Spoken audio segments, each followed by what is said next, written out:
don't know what the is going on here anymore. Look, I have a dog.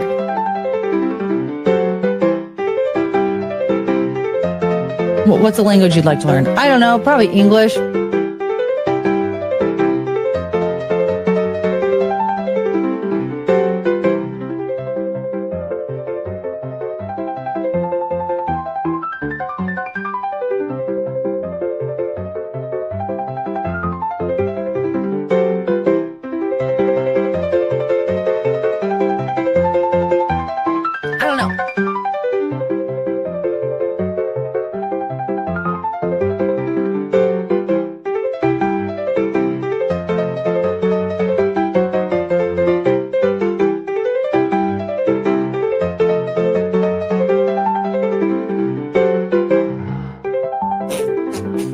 Does anybody remember the girl group Dream? No. Wait, is that her name?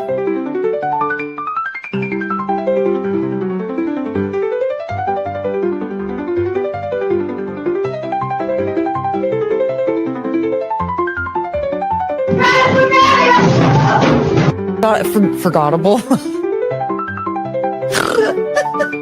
Running a country is very stressful. I was about to say special. What's wrong with me? Just because you had turned a year older doesn't mean you just get your ass eaten. None of this is funny. It's not that funny. Why am I doing this to myself? Oh my god, I have to giggle so bad. It wasn't even that funny. It's so sad how it hurts. I'm crying. Chungus hates it. Come back, honey.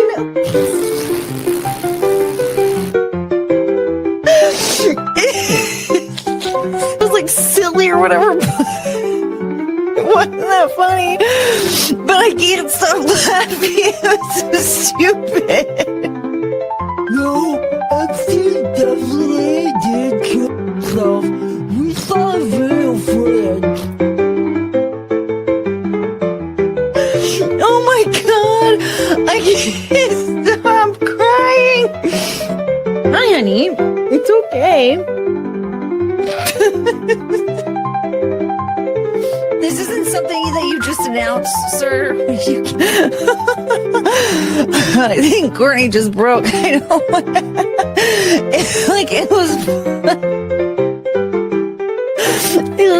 It was funny. Chungus, what's wrong? Can someone please? I was gonna say, I don't know anymore. Oh, my fart cone. It just encourages retarded behavior. Oh, you guys. I don't think we need to watch some dude with a wine-stained mouth who brushes his hair with a balloon whine and cry about a man he hasn't spoken to in 10 years. It was fine. What was I doing again?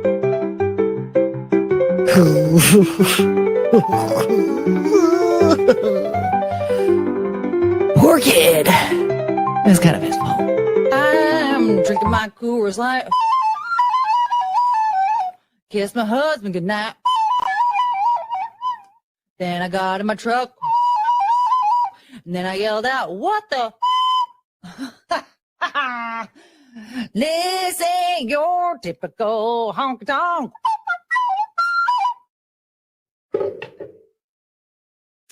It's a really good song. A beep, beep, beep, beep. This is Penelope Show. Do, do, do, do, do. We're do, no, no.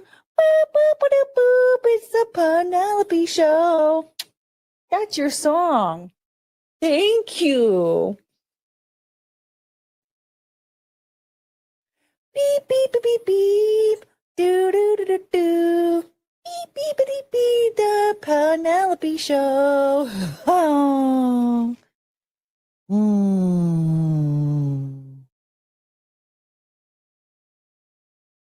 You You couldn't give a about this, could you? Yeah. So what I've gathered from this is that I don't know what I'm talking about. Oh, sorry.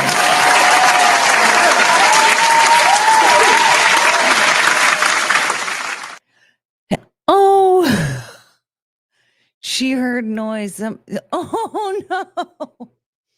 You guys, we have 2 guests this evening that I thought were asleep, but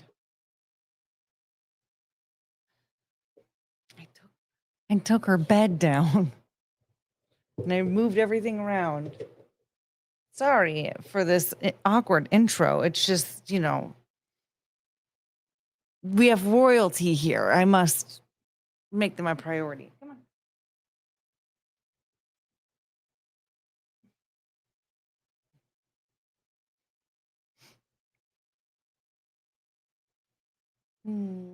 You say hi to everybody.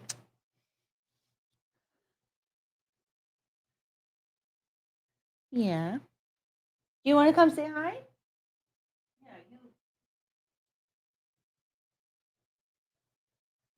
She came out and immediately ran off, but there's our little friend. I think you're gonna go find a bed that's grounded. I'm not suspended in air. What do you think?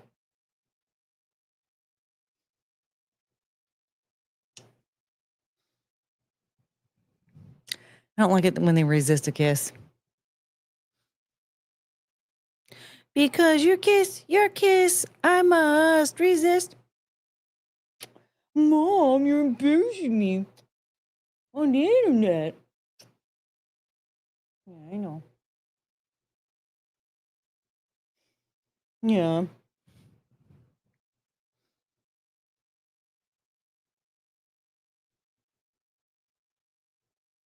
Should I get the baby sling? Here. Oh, you're very cute.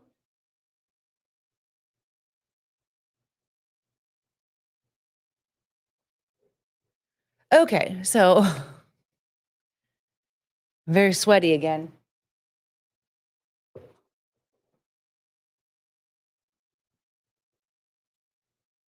I need long sleeve shirts that don't make me so sweaty. I don't have any of those. I'm just fat. Like literally none of my clothes fit. It's a terrible experience. I must starve myself. I need to stop eating. But I have pumpkin pie. So did that scare you? I'm not gonna stop eating, honey. It's okay. I'm just gonna stop eating so I can be as skinny as I was when you came home. You remember that? Do you remember when you came home? All right, so I'm going to talk to the off-camera dog for the rest of the evening. Would you like that? Would you appreciate that? If I spent the evening talking to the off-camera dog. Oh, yes, the unforgettable assassinator playing the accordion. Man, we were making up a lot of words for a minute there. Oh, forgettable.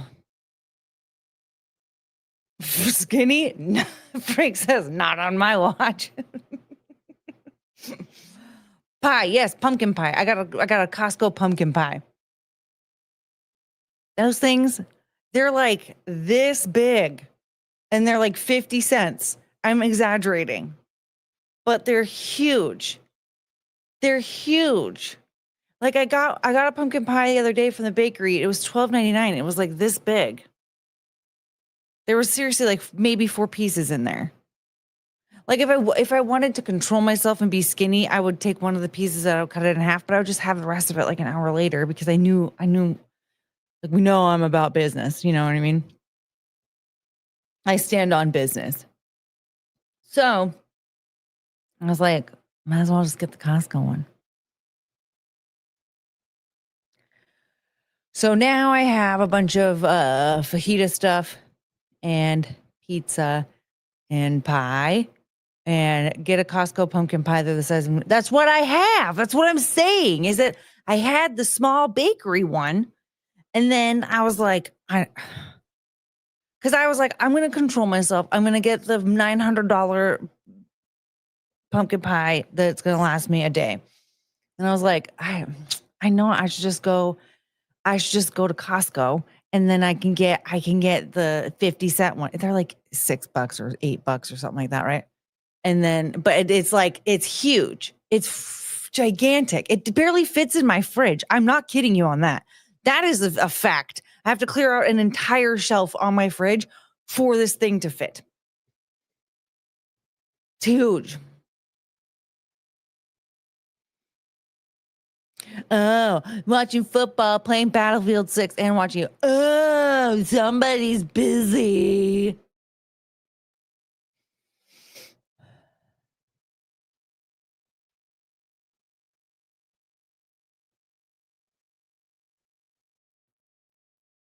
I love that intro song.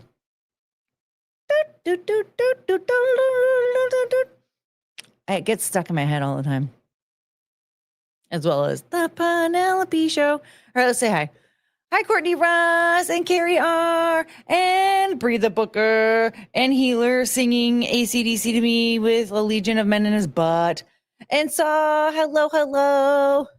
And AV Tom and Aaron James and Michael Coulter and Duke Murray, the Cookies intro. That's what it's supposed to be.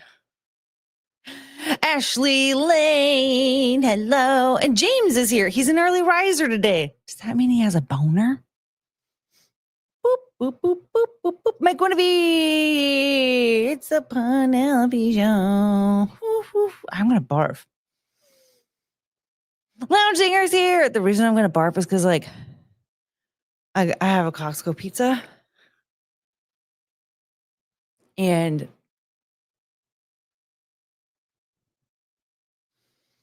I was like, I'll have one slice. And then I was like, maybe I'll have two. And then it was like 2 hours ago, I was like, I'm just going to have one more. And while I was eating it, I was like, I'm going to die. I'm not kidding you. I was like, this is going to kill me, isn't it? I think I'm going to die. Frank is here. I did not hotkey the his sound. Let's see here. All right. Now it's hotkeyed again. I'm going to forget.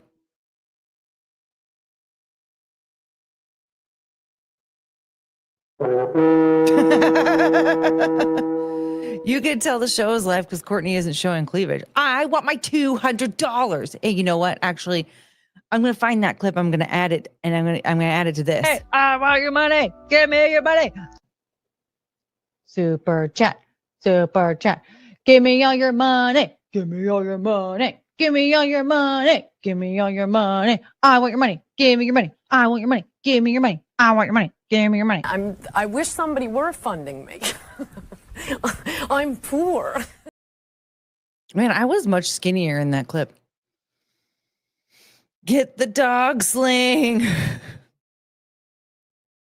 She's got a little kiss print on her forehead, and she is passed out. Just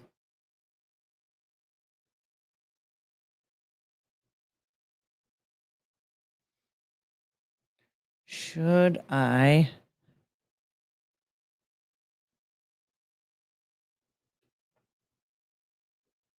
Oh man.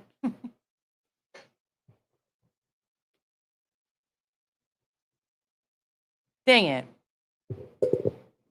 Does this look weird? Yeah. I just wanted to rest for a minute. Adam Choi, hello. And Viking. Viking isn't black. Hello. I'm making hamburger helper because I'm fat. I know. I'm just eating everything in sight because I'm fat. cotton long sleeve shirt will help you not sweat as much as that nylon jacket. Well, it sounds like you have $20, AV Tom. Someone's acting like I have $20 or something. MA is here. Hello. Yeah, Frank is an enabler. I'm telling you. Woo! I still need to figure out how to disable treat stream. Because somebody will die in my driveway. If we keep this up.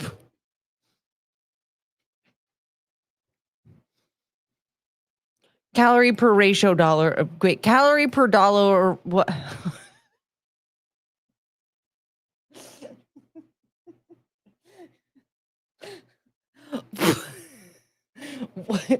I'm sorry. What nationality did I just become? Calorie per dollar.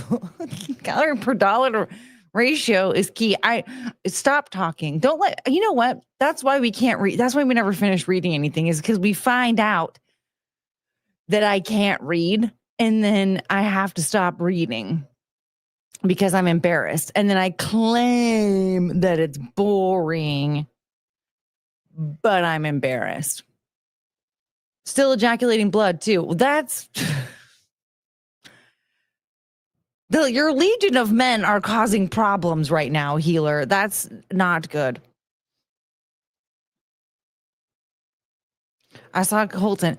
Well, tell him to come back. We miss him. Is your outro AI? I wasn't sure. It slaps pretty hard. It is. Yeah. I had two other songs ready. And they were like really sad. And it looked even more sad because I put videos of me holding the dogs up individually. And then it said like Penelope says goodnight and Cricket says goodnight and Chungus says goodnight. And over this like really sad like acoustic guitar song about like saying goodbye for the evening. And I was like, everyone's going to cry if we play that. And I think it's lost in the ether right now. It would take me a minute to have to try and like dig that up if I could ever find it. But I thought everyone was going to hate that song, to be honest. I thought it was going to be like very hated. How come Colton doesn't like us anymore? Maybe I should take him out of the intro. Last night you pretty much labeled Frank a serial killer who loves Fat Mall, and you with your miss horning. It's because I didn't know that I hotkeyed it. I should unhotkey it, because if I'm gonna start Googling stuff. Hey, okay, I unhotkeyed it again.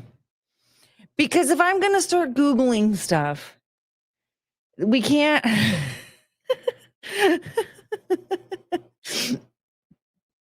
It can't be like that.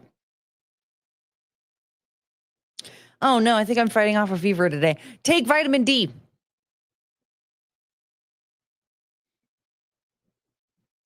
You had a Korean accent for a second. Is that Korean? I don't know. Someone forgot how to use their mouth. Welcome to the show. That's a common occurrence around here. You became Indian for a second. Backhand's here. Backhand, yay! Oh yeah, that was the McFlurry melted the other day. The hour-long McFlurry. That's how long they take.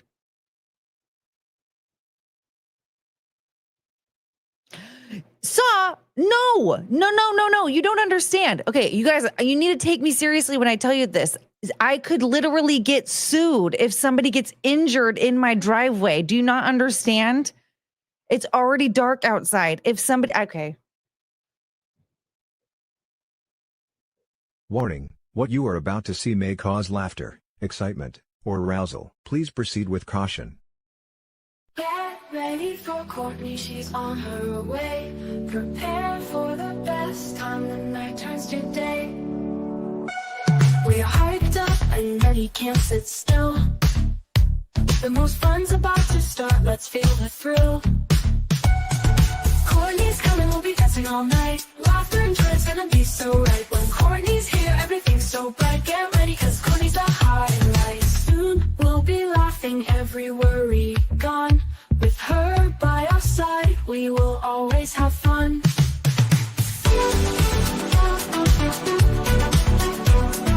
ready, cause Courtney's the highlight. Okay, I had to go through and and try and disable it. I hope that is disabled, because otherwise I'm just gonna have to end the stream and make sure that I shut down Treat Stream completely. It's like, that's fucking dangerous for somebody to, like, my porch light does not work. It gets dark after 6 p.m. Like, I'm screwed if somebody gets hurt in my driveway. Plus, I already fucking ate. I literally already talked about how I already ate. I already ate. I'm going to throw it away. Please don't waste your money. What's wrong with your driveway? My porch light doesn't work. I've said this so many times.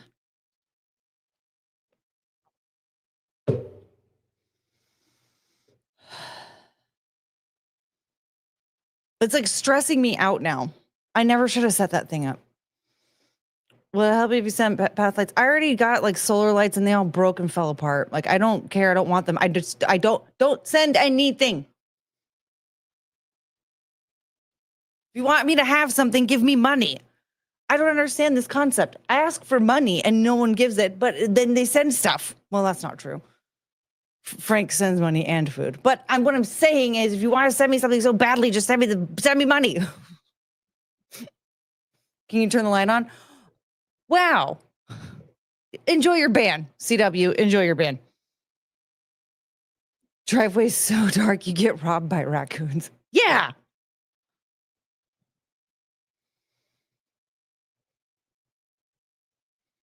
Sorry, it was the first time I heard that your porch light doesn't work. Well, I've said it many a time on stream. Other people here have been here for when I talk about it. Send me money. Send me money so that I can send healer money, because his legion of men need it. Ugh.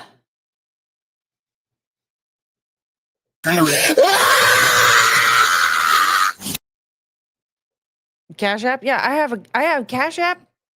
You want me to I can give you my Cash App. I can give you my PayPal, my Venmo. Wait, where are they? Or you can super chat me.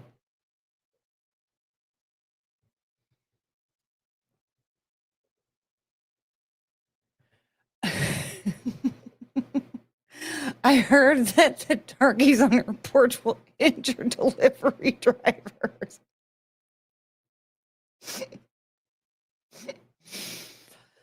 Oh, why is it so hot in here? Send back all the stuff I sent. Did you send something? Don't do that. No, I don't need it.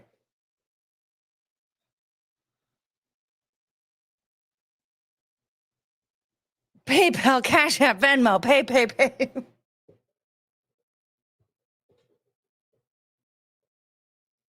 Now I have to keep my phone on me just in case something happens. I never pay attention to my phone. We all should know that. Jacket is evil. That's why I need $200. Because you're heating all that stuff. You mean the food that's being sent to me? Choo-choo.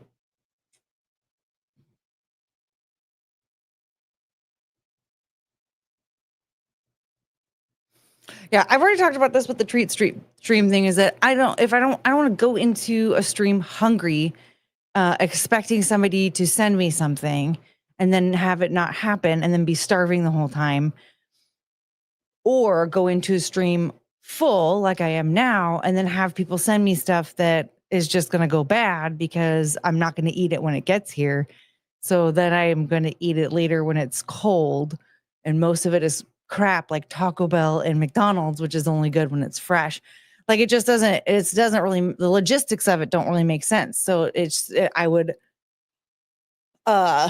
sent you some good energy. Did you get it? I think I did, actually.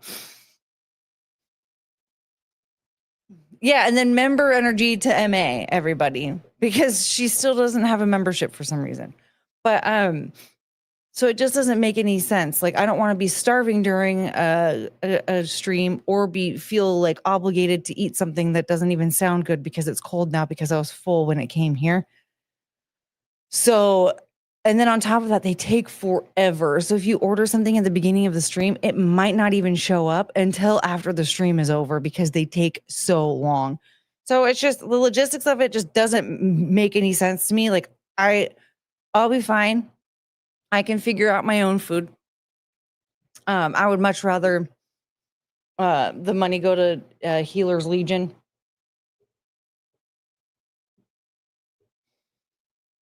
Or just straight to me.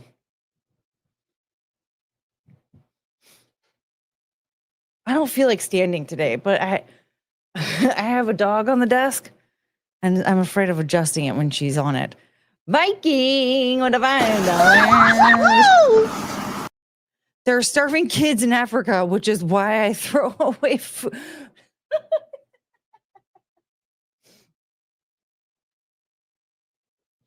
Thank you, Viking. Can we talk more about the Fat Ball? Like, is it open all the time? No, the calendar. That calendar shows like the events of when and like when it's open and stuff. But what are your other questions? Do you want me to pull up the website? Oh.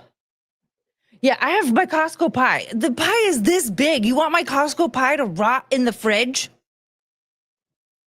Merkin underpants are on their way. I'll send more. Yes, the Merkin thong is way more up my alley. They do eat dirt pies, Healer. That's why they're starving. You are rubbing genitalia together.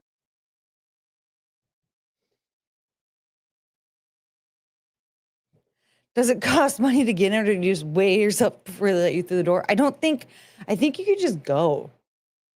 Or maybe I don't know. Are they accepting? Skims, Bush, excuse me. Fat Mall, Seattle. Thank you. You guys, I watched that race swap show today while I was like getting stuff done. Holy crap.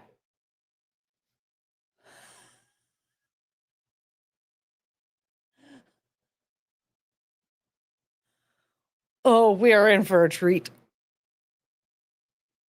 Do you have to be a certain size to go? No, I think you can just go. I think. What's the Fat Mall? Where were you, AV Tom? We talked about this last night for like a very long time.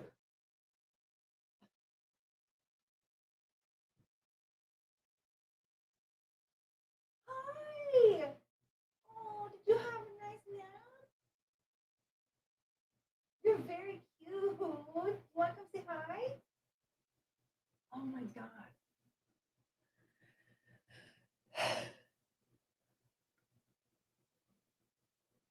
Penelope's so cute when she wakes up from a nap. She reminds me of like a little baby. You know, like when babies get up and their cheeks are all rosy and they're looking around, they're all confused. She's so cute. Come here. I want a kiss. Oh my God, she's so cute.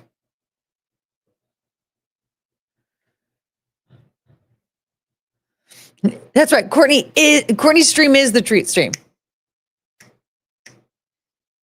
Don't need to use treat stream anymore. Yeah, and plus, like right now, I seriously feel like I'm about to barf.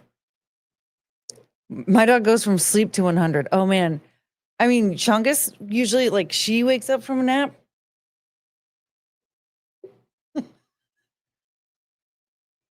Are you using your tooth? Oh. Hi. Chungus wakes up from a nap and okay, what's happening here? You do whatever you want to do.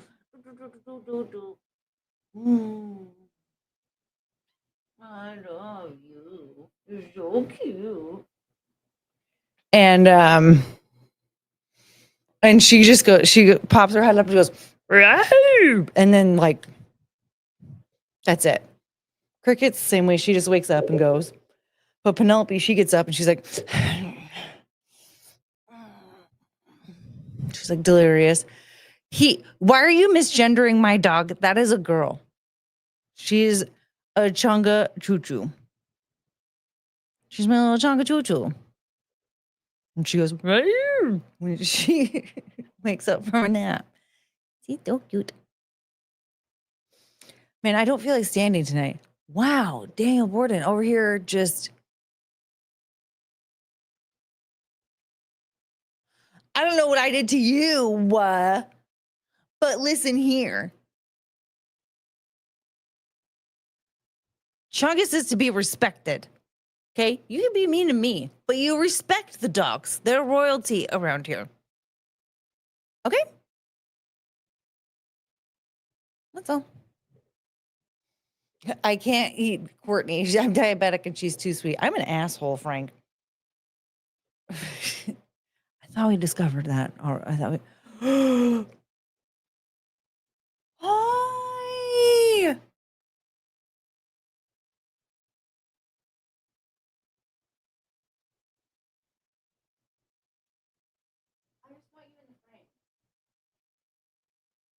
Okay, that didn't.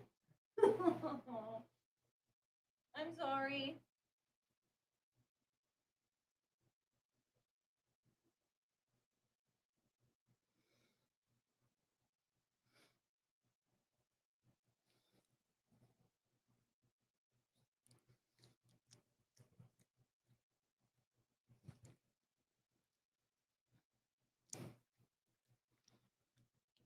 Hey.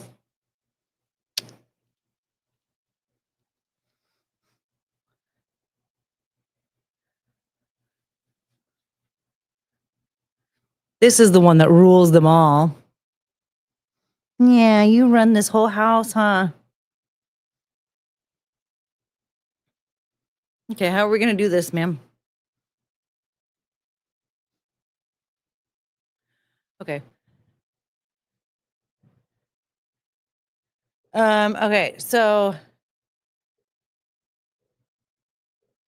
the Seattle Fat Mall is open on Thursdays from 2 to 8, Saturdays and Sundays, noon to 6. And I think you just go. Then they have like an event calendar. So this shows you like what is happening on each day. And some days it's just as the mall is open. And then there's other days, crop your top with a list of curvy cactus. That sounds terrible.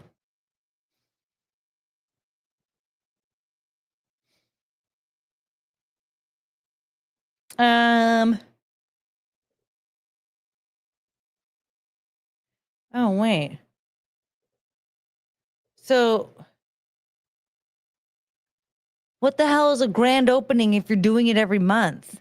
When the hell did this thing open then?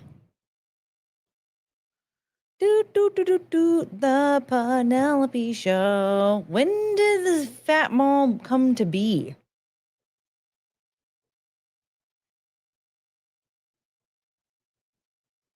This is opening drinks. April 5th, 2025.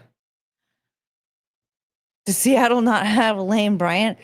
I mean, the thing is that, I mean, we had the Lane Bryants and the Torrids and all that stuff. I thought for sure, oh my gosh, you're already getting heavy, honey. Yeah, do you want to go to the Fat Mall?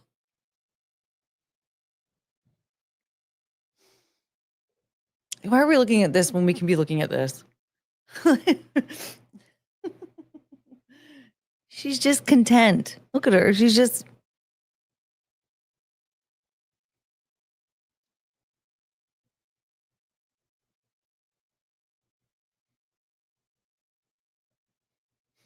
Is Charlotte Russe a fat person store? I didn't know Charlotte Russe was a fat person store. I thought it was just like a wet seal type place. I think grand opening is an adjective for how big the door is. Like,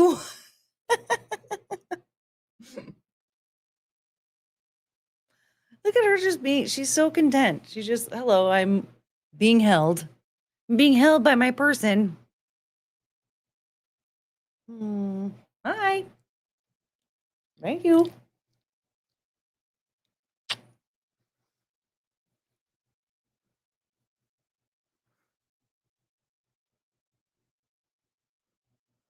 Boop, boop, boop, boop. Cricket died. Not really. She's just passed the fuck out. The fuck is a wet seal. It's like Forever 21, H&M, Shein, just cheap chintzy clothes. When did Charlotte Russe become a fat people store? I don't remember ever being one. I thought it was just like a Shein, but like in store.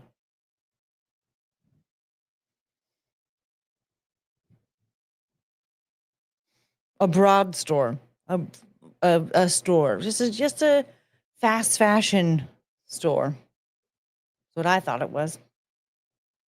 Visit. This says visit. Fat Joy lives here. You're invited, it says. Seattle Fat Mall is open through December, and we want you to feel right at home. Whether you're swinging through for a pop-up, coming to paint at Puff Puff Pass, or want to shop fat-owned and fat-designed goodies, this is your spot.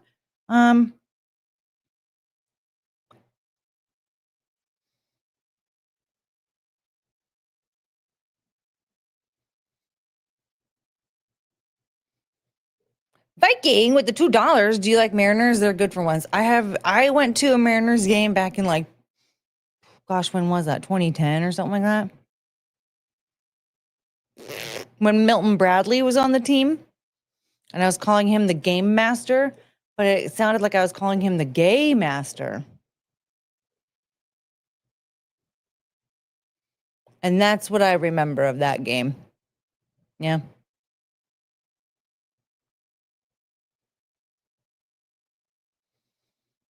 But I don't really, you up in Chaz? I live in the Space Needle.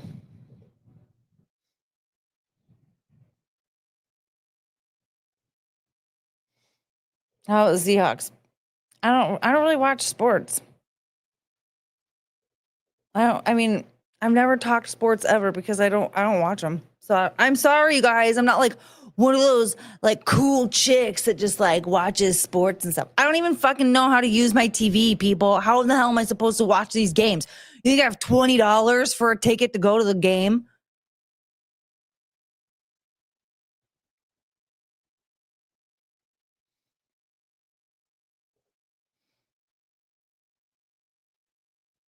So no.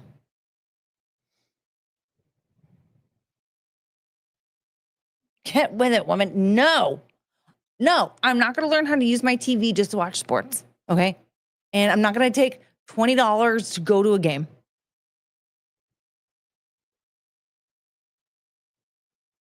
So there you have it.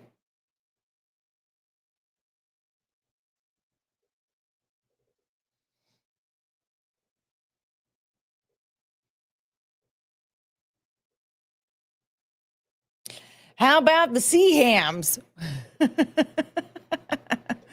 I love those sea hams. Boop, boop, doop, boop.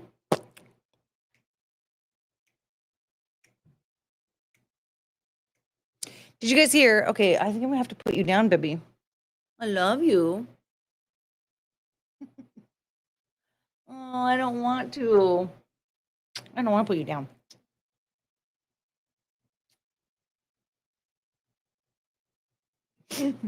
Oh, you're so cute.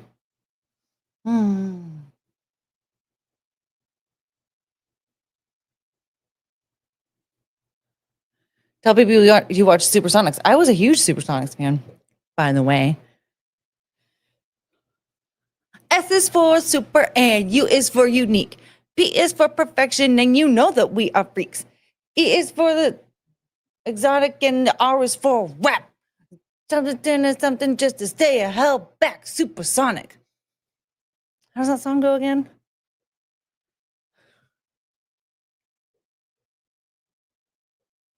Who's the king of the West Side? Supersonics. Supersonics song. Is this it? Oh, I think this is it. No. Oh, that's okay. That's President's. No, I don't want that one. I want. That's Presidents of the United States of America. Supersonics songs. Because Blue Scholars.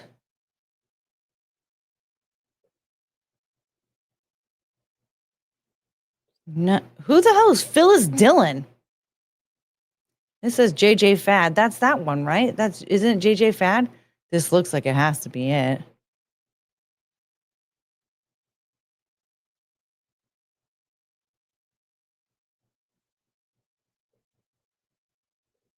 This has to be it.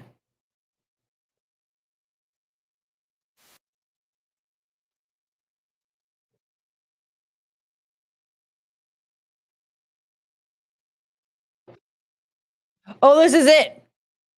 This is it. Supersonic. Uh. Yes. Okay.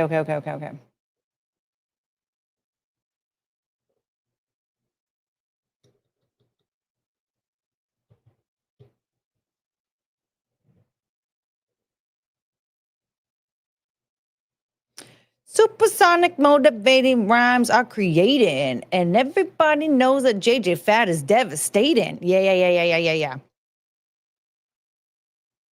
You see, the S is for super and the U is for unique.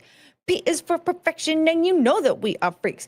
E is for exotic, and the R is for reps. So tell those nosy people just to say the hell back. Supersonic. Yeah. That just took me back to a time. And that is my response to watching the Supersonics.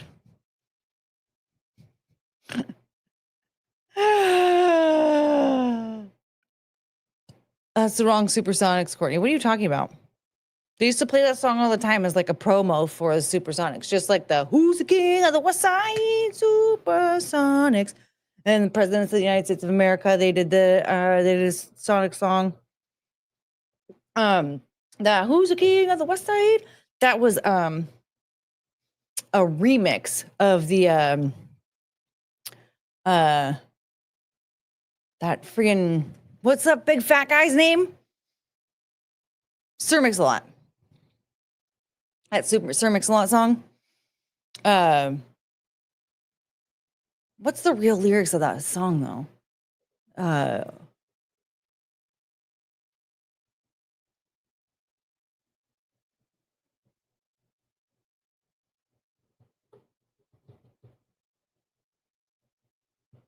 No. Thank you.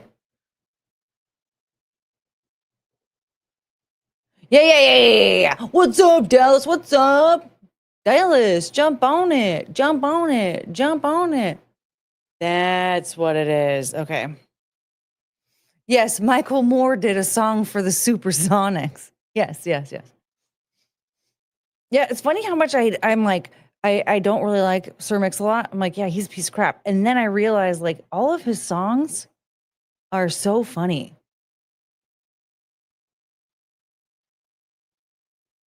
Like he did a whole song that wasn't good, but he did a whole song about hanging out on Broadway in Capitol Hill and how he like went to Dick's Drive-In because Taco Bell was closed. You guys, I forgot to put on blush.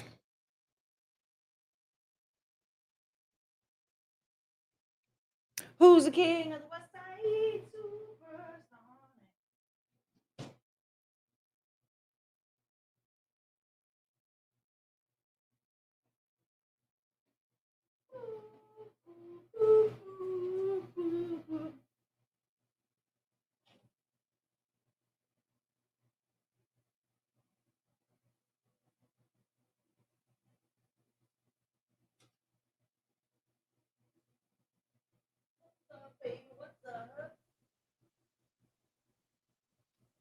What's up, Cricket? What's up? Oh man, Penelope still is not in frame.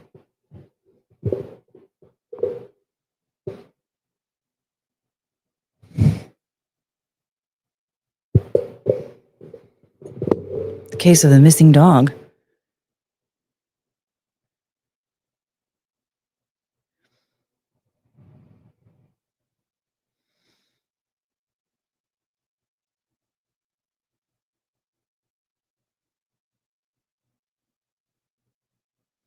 I'll just put this one on.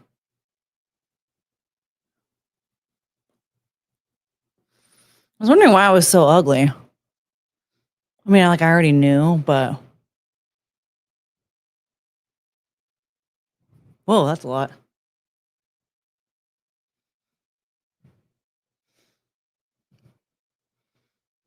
Dallas, jump on it, jump on it, jump on it.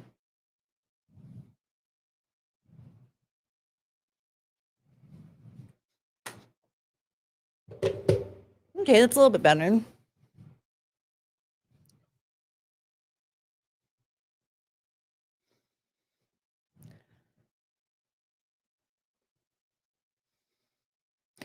Did you guys hear that Kevin Federline wrote a memoir?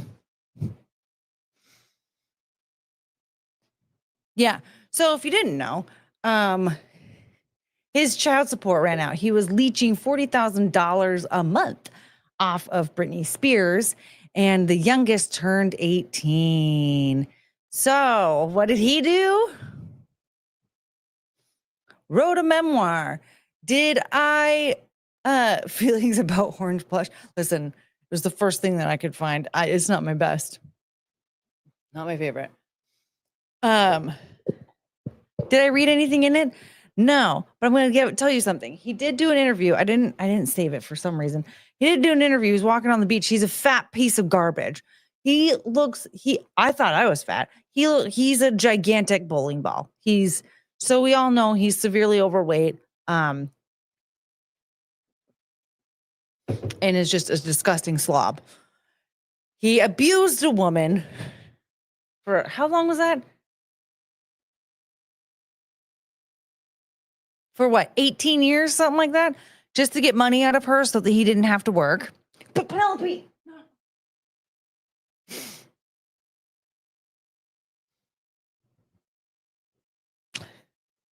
Oh, poor baby. She just wanted to clean herself.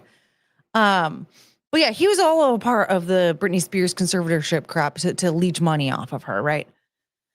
So what I didn't know, though, was through K-Fed abused her. Well, everybody who forced her into that conservatorship abused her.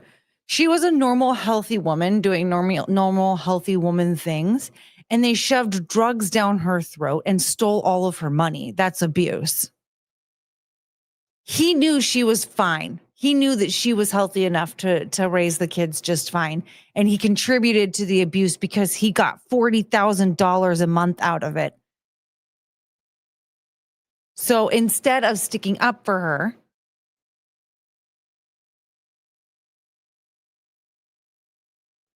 he contributed to the abuse of Britney Spears. So, because he's a lazy pile of garbage obviously he's just a beta bitch who can't get a job because he sucks at everything he does. And so instead of protecting his family and caring for his family like a man does, he stole money from an abused woman. Can't get any more pussified than that, can you? So, I found out though, because Britney made a statement. Her idiot sister had a message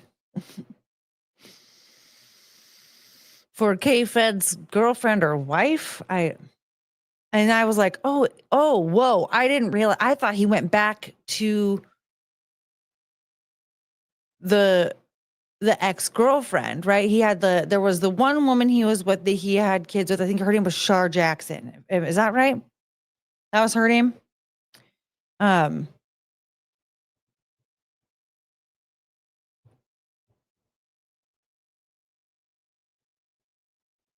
I think that's her.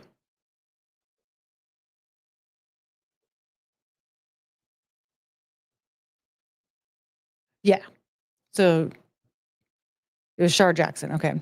So he had kids with her and then left her for Britney Spears.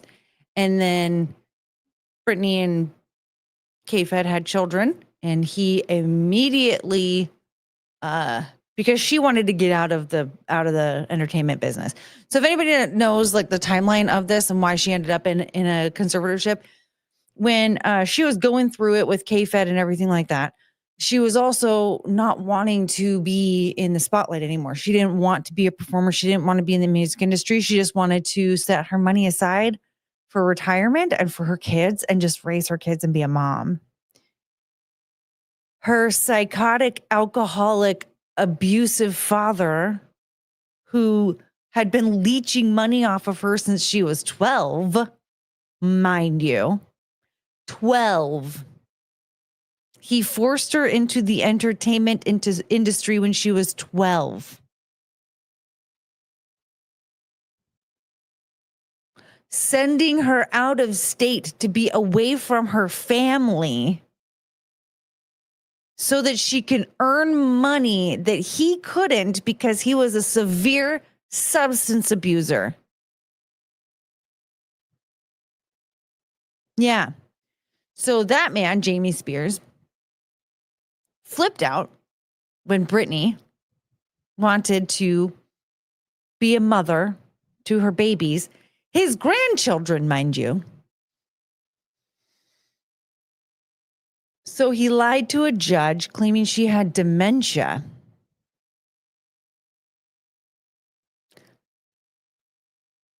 But then somehow still justified forcing her to record another album, to tour that album, the All Eyes on Me, the center run the ring just like a circus.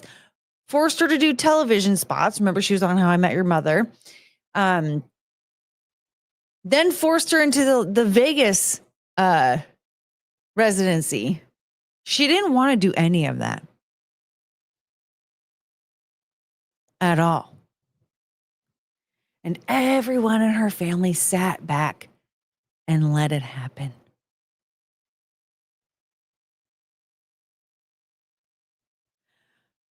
But get this. Excuse me, smug absolutist. Where's my $200? I want my $200. No titties. No 200, no titties.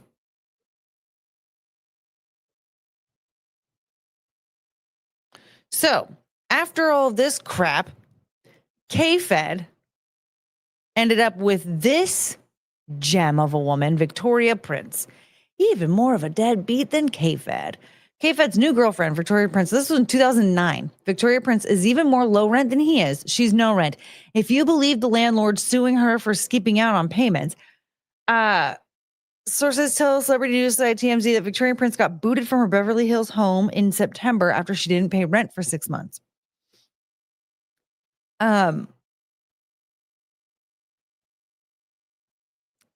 So she's not paying rent. He's suing for $7,500. Victoria Prince is kind of a badass, having been arrested for assault and disturbing the peace, waging a terror campaign against 3 kids in high school. Underage drinking and possessing a dangerous weapon on school premises, a stun gun.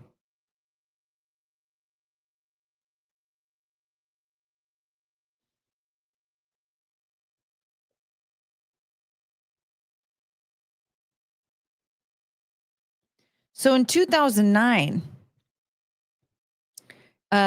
custody was already taken from Britney, right? And they thought it was safer for the kids to be with a woman who brought a stun gun to a high school and used it on some kids. They thought it was better for the kids to be in the presence of a woman who can't even pay her rent.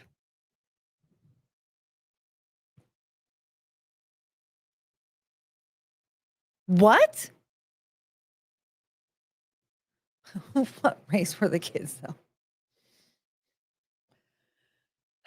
So then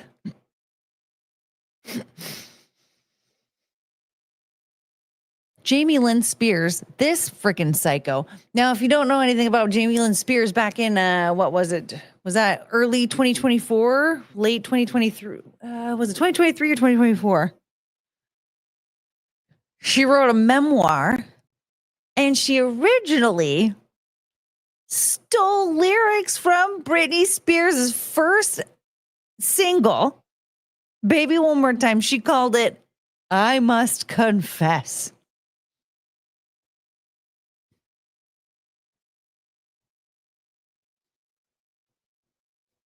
Excuse me, ma'am. How much more embarrassing can you get?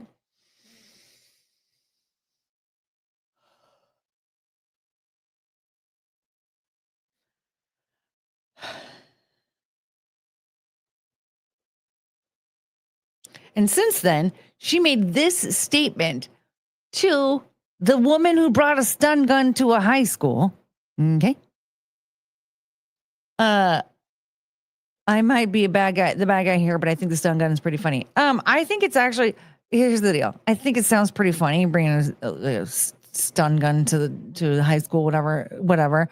But when it comes to a custody battle and taking away a woman's right to any type of living, because Britney Spears had her rights, all of her rights taken away from her. She was not allowed to drive a car.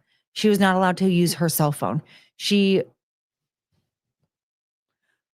was not allowed to order her own food. She wasn't allowed to even pick out food that she wanted to eat. She couldn't even just go to her fridge and just make her own food. She had to ask permission for that as a woman in her 30s. So if you're saying when it comes to the law, oh, it's safer to be with this woman who's pulling pranks, bringing a stun gun to the school than it is for these little boys to be with their mother who was just trying to set aside some money for them.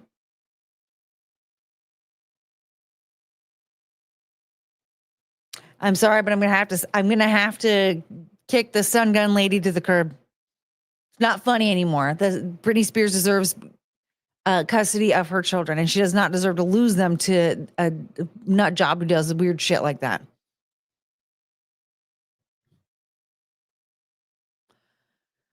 So this was Jamie Lynn Spears's idiotic message to Victoria Prince. Honestly, this makes me want to cry because I feel for those boys so much. The Zoe 101 alum purportedly wrote, I'm her little sister by 10 years, and I can't imagine what her actual children must feel like at times. But I'm familiar with the feeling of being a dinghy trying to survive in a wave caused by another ship, feeling like you have to rescue yourself. Mind you, when the conservatorship had that little soft ending, because we're not even sure that it's fully over, but when at least had the soft ending and a bunch of people were getting cut off, Jamie Lynn Spears suddenly was on every reality TV show that you could find. And that was also when she decided to write her book. So I'm just saying, and also she took $6 million away from Britney Spears to pay for her freaking wedding.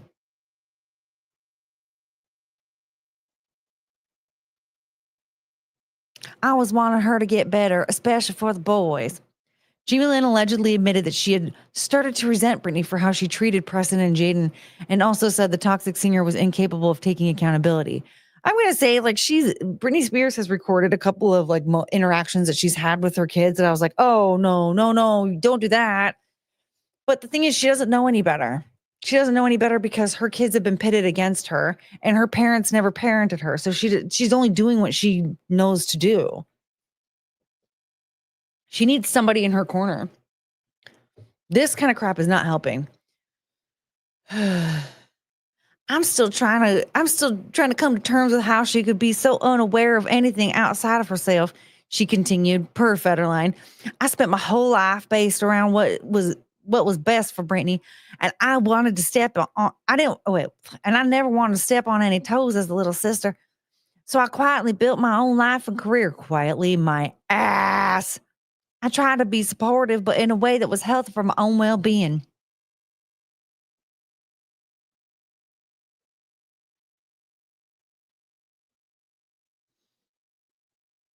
I can't. Well, she did say I'm a slave for you. I cannot hold it.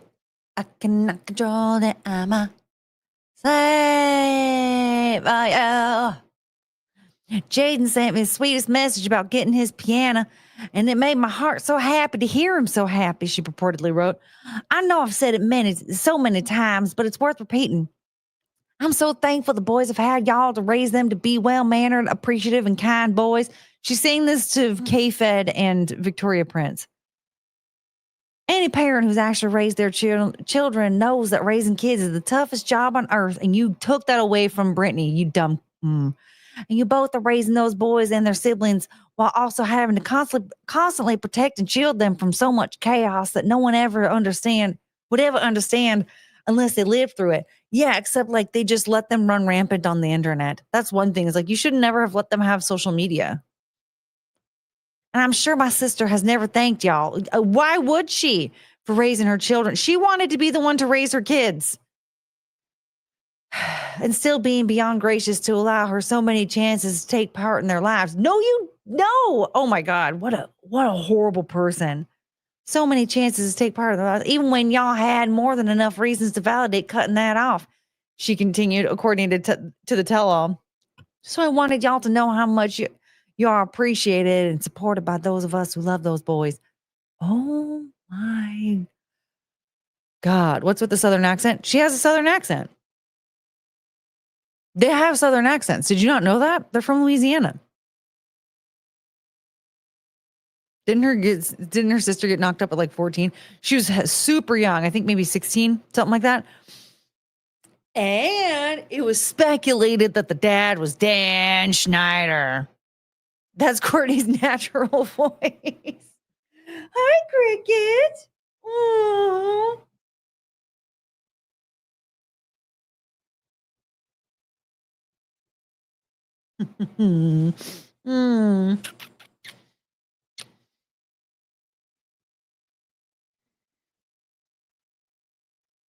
I love you. Thank you. What a nice girl. If it was Dan, he would have finished on her feet, not in her.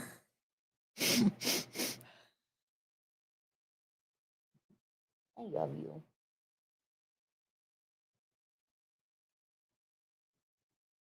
Yeah. You're a good baby.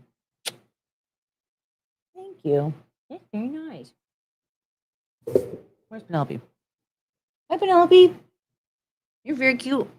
You're very cute. You're very cute. You're very cute. Oh, I love you. I thought they were from Memphis or Mississippi. Nope, Louisiana.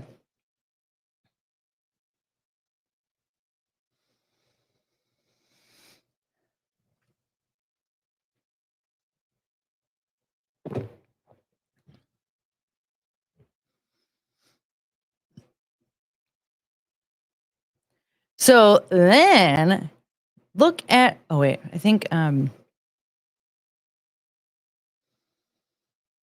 there's probably a bunch of quote tweets on this.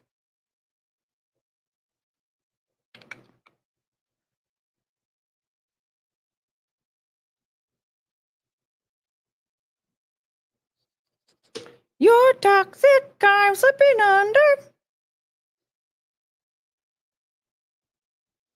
Oh yeah, dang it. I should have saved the quote tweet. Because somebody quote tweeted and was like, oh, here it is.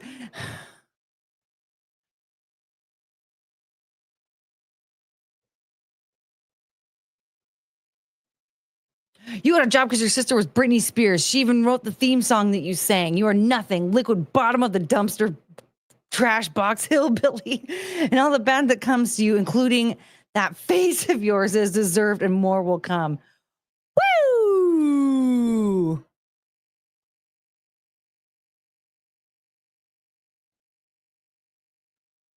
So, Cricket's still floating. Oh, little babies. So that person said, I think what a lot of us are thinking. I'm glad that they tagged Jamie Lynn in that in that tweet as well. And then here, Twitter snark bites back. Yeah, that person, I don't want to upset them. I don't want them to ever find me on Twitter. I'm scared of them now. But here's Brittany. This is what Brittany has to say. You know, Brittany, she has a lot to say. So we're going to read it together. Brittany says, let's see if we can, there we go. Brittany says, to be loved unconditionally and with a naive heart like mine, always being threatened or made to believe I'm the bad one as if they profit off my pain, or as they profit off my pain. Oh, dear Jesus, show me there is a God, and I can too be loved unconditionally and not have to be so perfect, because it's really interesting. I 100% beg to differ the way he is literally attacking me in his interviews. If truth be told, the man in the interview went straight to the source and said it clear as day. No money from Brittany for 5 years. You trying to get paid. That's what General America is saying. Weird, you both have moved on. Your kids are adults. It's a different world now. Why is he so angry? And what's scary is he's convincing. It literally blows my mind the moments he stops before he cries. Are you fucking serious? I know his book will sell loads more than mine. Oh, no, it won't, baby. No, it won't. If you really love someone, then you don't help them by humiliating them. What scared me was how serious and angry he got. People have no idea. It is way worse than anyone could imagine. The boy hates me, and it is deep anger to literally say the things he is saying. As my mother cleverly says, oh, you're angry. We just love you so much, and we wish you were here. I'm like, what? You called me one time in 6 years, and you didn't invite me to my son's birthday in Louisiana in my home for 2 weeks. What the hell? They get entitled with special secrets as they treat me exactly the way my father used to. Yes, they secretly love to cast me out and make me feel completely isolated. So, in resolution, guess what I did, my friends? I bought myself a miniature greenhouse made of all glass. It has a beautiful stained glass picture above the door. It is the mini house of healing. Oh, that makes me like, oh man, that makes me want to cry. I do need healing, and I'm starting tomorrow on it. Nope, no growing weed. Lavender, rosemary, eucalyptus, and miniature shelves. Freeze your favorite flowers in the refrigerator. Well, I don't know if that's how that works, but go on, sis. I'm serious. The smell stays potent, rich, and strong. Gardenias are unbelievable. Oh, gardenia is a very beautiful smell. Sage, peppermint, chamomile, tea tree. There are so many. I'm going to get real dirty in there with all the dirt, but I don't care. I'm honestly liberated and so damn blessed it arrived. There are so many things to do to heal. I feel like just general contact and communication with people. My birthday wish is not to fly anywhere this year. I want to have coffee, lunch, or dinner with Michelle Pfeiffer. Michelle, do you understand your task right now? I want to have coffee, lunch, or dinner with Michelle Pfeiffer and Paris Jackson. Ladies, you get on it now. Hello. It is important to look up to people and still believe in humanity. And there are extremely cool, beautiful people here. I will start acting, doing real columns monthly, not about me stuff. People are never supposed to talk about controversy, shocking topics. I might even start my own radio podcast. And thank you to the people supporting my heart right now. I know you guys understand it hurts. And Perez Hilton, you are absolute adorable. And you made my heart smile. Really, because that guy's a piece of shit.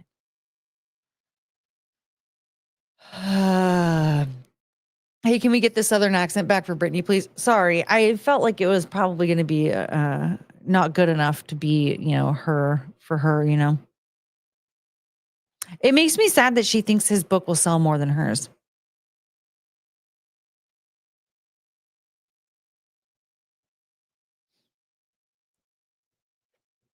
BRB putting daffodils in the freezer. It's very healing. You will freeze them. Well, she said freeze them in the refrigerator.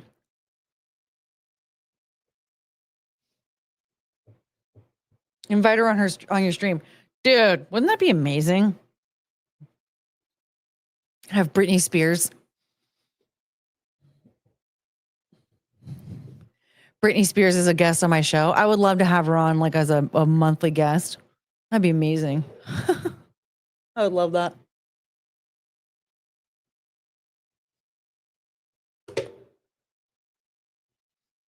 She's so cute. This just breaks my heart though.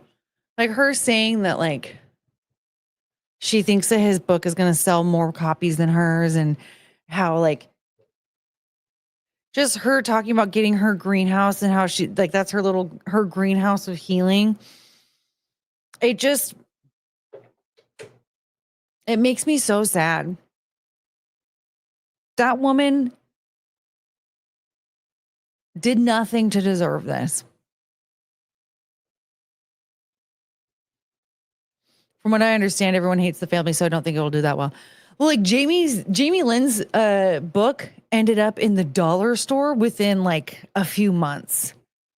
It didn't take long because no one was buying it. I think it sold pretty well once it hit the dollar store. So I'm going to tell you right now, I think I'm going to start going to the dollar store and checking the book section. And if K-Fed's book ends up there, or if I find Jamie Lynn's book, maybe I'll get those. And then I got to get Britney Spears' memoir too. Maybe we'll read all of those.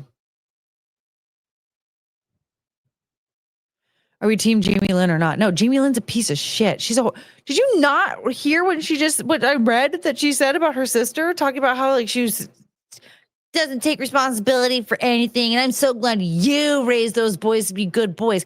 He raised them to be assholes and to be disrespectful to their mother. Jamie Lynn's hot. Who cares? You can go fuck her. I don't give a shit. She's a hole to masturbate in just fine. That's okay. But will you finish it? No, because you know what? It'll be boring. And that's why I can only spend $1 on it.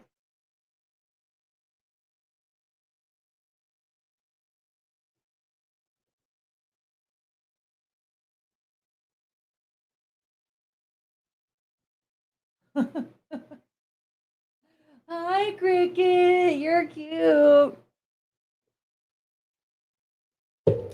Ooh, that's a good move, Daniel. Re-release the book on the same day. Ooh.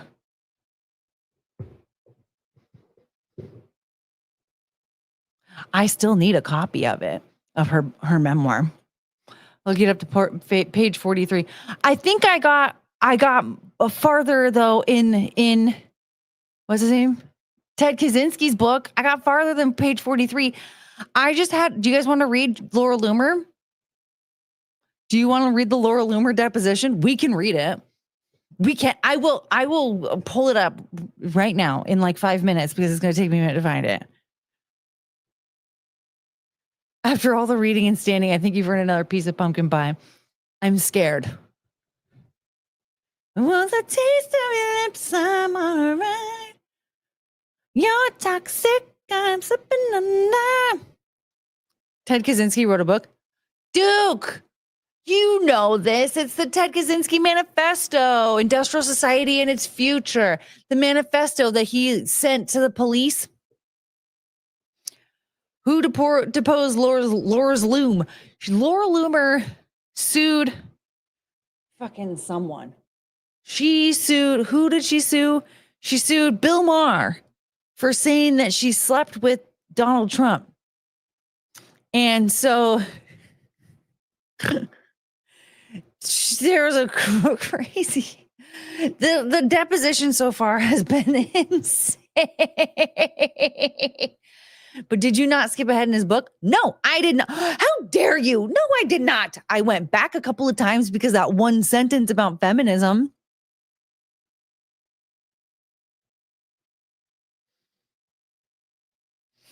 You thought he wrote a memoir? No. We need to, okay, should we, I would sue Bill just because he's a brain. All right, let's see here. Should we try and find the deposition? Oh, the taste of your lips, I'm on a ride. You're toxic, I'm slipping under. Taste of a poison paradise. I'm addicted to you. Don't you know that you're toxic? And I love what you do. Don't you know that you're toxic? So weird how people think that Britney Spears like didn't like she was forced to like change her voice or whatever. And they're like, oh my God, you guys can like hear her real voice. It's always been her real voice. No, she had to do like a baby thing. No. That was her. They made her sing certain songs that required a certain singing style. Okay, we're gonna watch this real quick as a nice little interlude while I.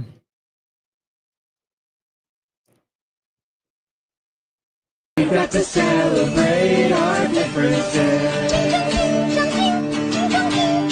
We got to celebrate our differences. Ooga booga doo, ooga booga doo. We got to celebrate our differences. Nacho taco, chimichanga. 'Cause it's beautiful when the whole world sings together as one. Ching. Ooga booga doo, ooga booga doo.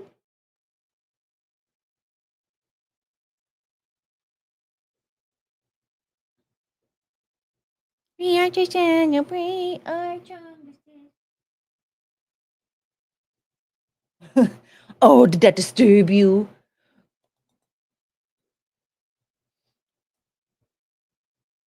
Kiss, one kiss. Just one kiss from you. Thank you. I wish I was alive to see how that went down. What do you mean? How old are you, Daniel Borden? The Celebrating Differences in 1995? What are you, 12?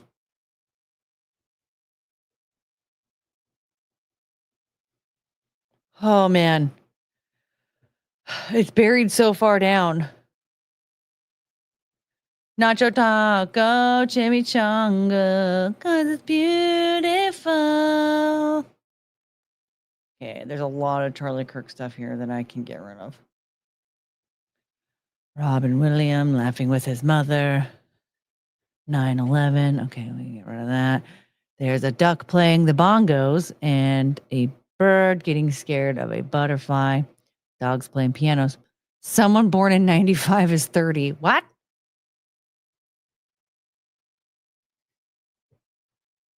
No, they're 12.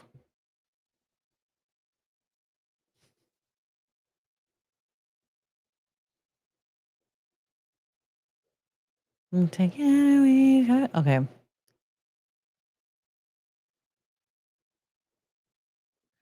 Okay, another little interlude situation here. Because this is going to. Do I smoke? I'm a chain smoker. Do I believe in God? Well, that's no fun. Absolutely not. No. He'd tear me to shreds. What I'm looking for in a man, big, beefy arms. I better not be able to wrap my hand around it, especially even this. I don't even want to be able to. I'm spontaneous. I like to go on trips. I don't care. Let's go to Vegas. Let's gamble. Do I smoke? I'm a chain smoker. Do I believe in God? Well, that's no. Well, that's no fun. He tear me to shreds.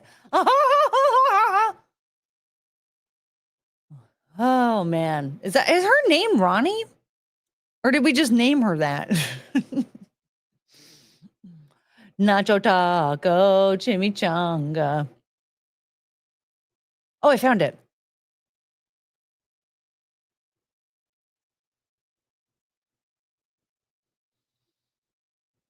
Okay, so we still haven't gotten to the page where she talks about Lindsey Graham being gay.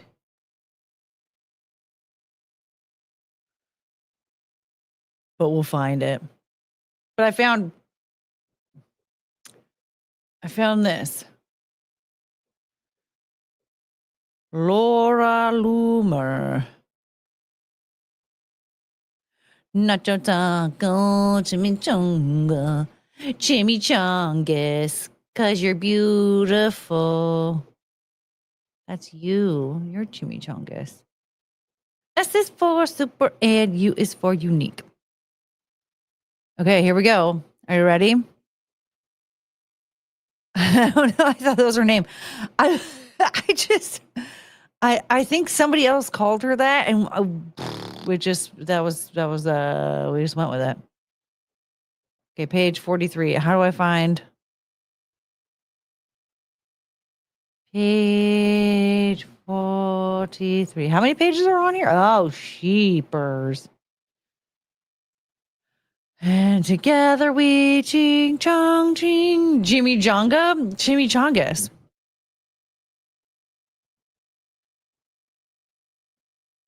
That's you. Oh, you're so cute. It's so cute that you want to be here. All right, here we go. Can everybody see?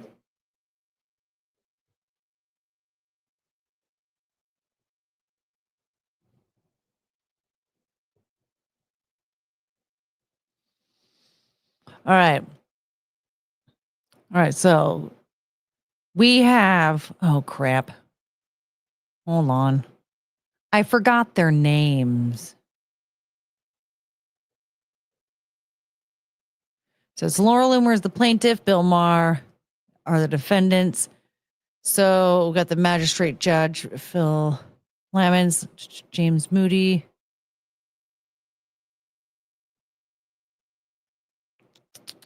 But I want to see. Yeah. What is everyone's name? I forgot everyone's name because it's been a while.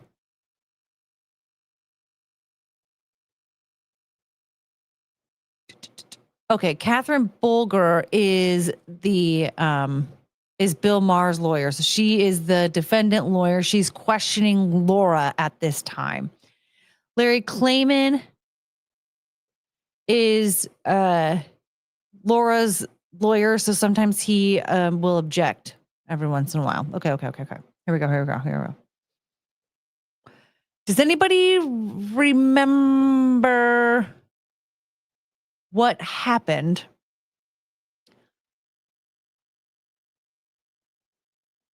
Frank with the $20. Wait, hold on. Let's see. Oh, dang it. Wait, I want to see something. Hold on. Okay.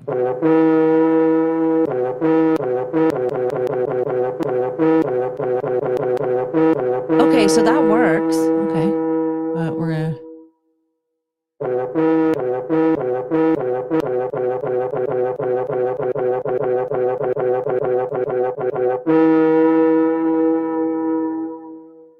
Let me tip before this puts me to sleep.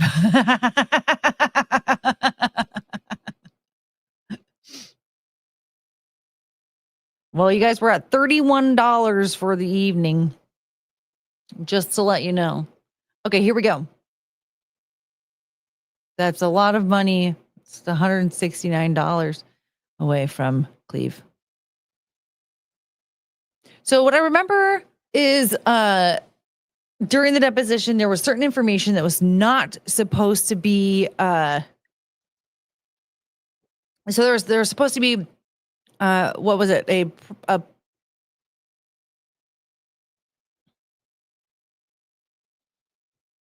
So there's a private level, they had a public case going, like where they were keeping information in a public file, and then they had a private file where that information was supposed to be sealed and kept from the public.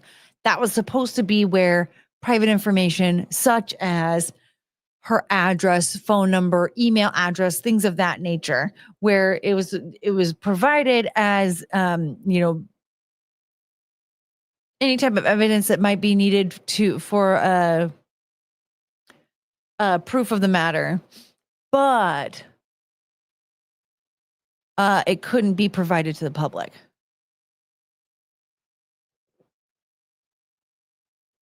And the defendant's lawyer was trying to get her to state her address, her email address during that questioning, knowing that this was part of like public information. So And it was getting real nasty in there.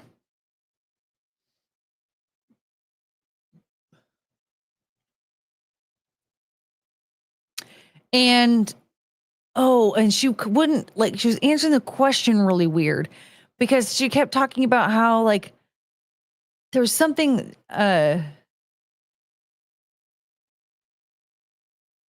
like, they were asking, like, did Trump's staff know that he was going to hire you? And she was like, I didn't talk to them about it, but I think they knew. And they kept going around in circles because they were just trying to ask, like, did you tell them that this was happening? She was like, I didn't, but somebody probably did, maybe, sort of. I don't really know, but I'm sure that they knew, and like all this stuff, because it was assumed that they were going to hire Laura Loomer, that Trump's staff was going to hire Laura Loomer for something. I don't know what. And then they didn't. So I think that was part of why she was suing, was that she thinks that because he said that she slept with President Trump, that was why she didn't end up getting hired. And that was like around where we left off. We haven't gotten much information because a lot of it is going around in circles. Okay, Laura Loomer, Miss Loomer, there's no question pending about that. So let me now ask you a question, then you can answer that question. This is really hard to keep up with because they keep talking over each other. But that's what I mean by staff. And she couldn't. There are like freelancers that she was paying, and she kept referring to them as her staff. I pay them to go with me. Great. To travel, to cover these events. Yes. Okay. Then other than that time in March 2023, when the president told you that he wanted you to work for him, has there ever been a time where the president or a member of his staff has offered you a job? Yes. When was that? During the campaign. I remember I was sitting on the plane with the president when I think we were flying to Iowa for the primary, and the president had said, you're going to come to DC with me. And his staff on the plane were clapping, right? Are you asking? And they said, oh, you do such fabulous work. You do such great work. And he said that you're going to DC with me. And, Susie Wiles was on the plane when that happened. The press team was on the plane when that happened. Oh my God, she repeats herself so much. Was Susie Wiles and her press team on the plane when that happened? Who else was on the plane when that happened? Was your friend on the plane when that happened? Was Trump on the plane when that happened? Were you on the plane when that happened? Oh my God. A lot of people were on the plane. This president was sitting directly across from me because he had invited me to travel. What do you mean, this president? What?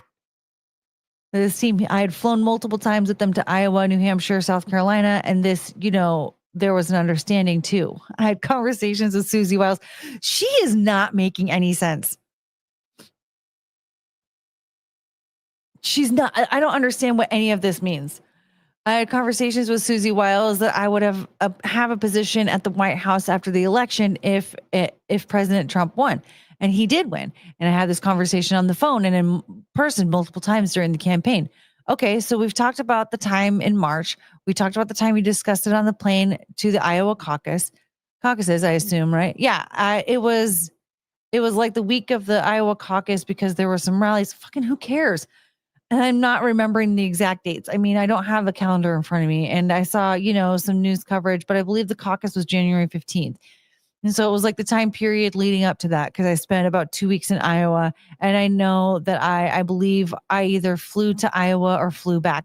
I think I flew to Iowa with the president and his staff, and I flew to South Carolina as well during the primary. And I flew to. Why is she doing this?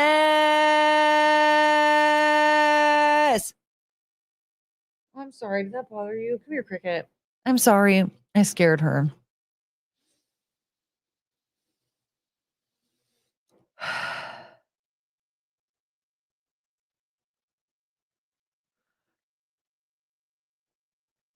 Russell, with the $2. Oh, sweet mercy. She finally put on blush.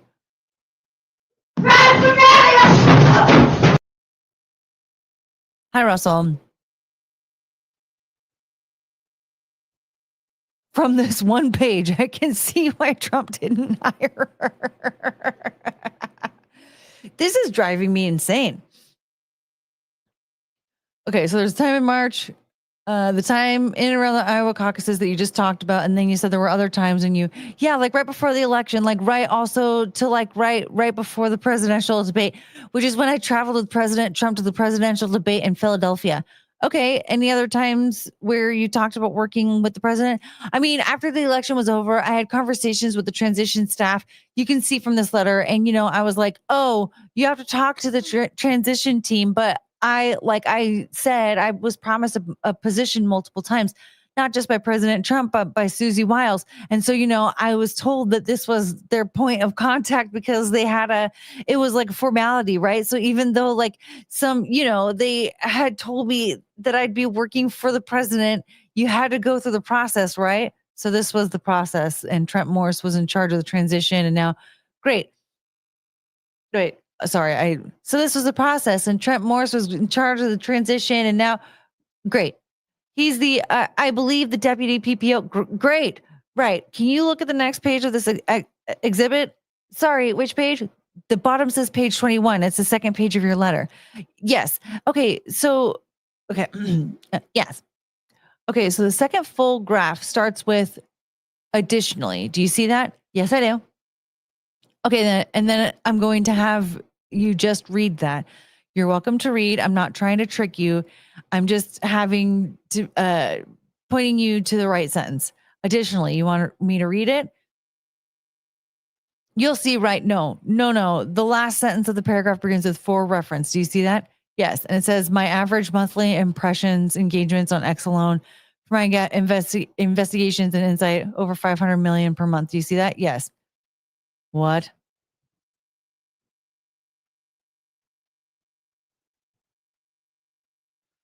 Keep giving her random accents. She might, maybe she'll sound smarter.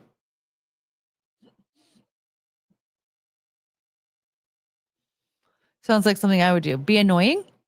Yeah. Is that accurate? Yeah. If you look at the time during the election, obviously, like people are not as engaged right now because people are a lot more engaged in the middle of an election. But if you were to look at my average impressions at the time, between my accounts, because like I said, I had those two accounts at the time with Loomer Unleashed and Laura Loomer. It was either like over 500 million per month. And I mean, my account grew exponentially. So it was, very large growing account because people were following my account for news related. Why is she saying all this? And it became very central to President Trump's legal cases. Sometimes President Trump would even share my articles. So you can imagine when the president, shares your post, it goes pretty viral. So yeah, it was very accurate. Generally, those impressions are you publishing your own content? It's like you're publishing content created by someone else. Is that right?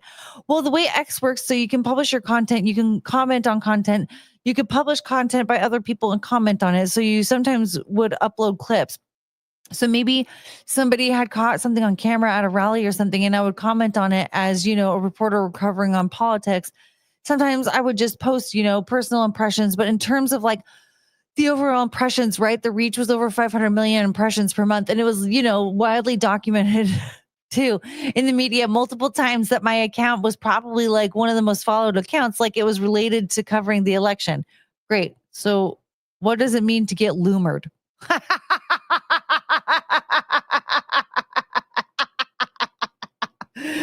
Well, loomered was a term that I coined when I was doing my investigative reporting.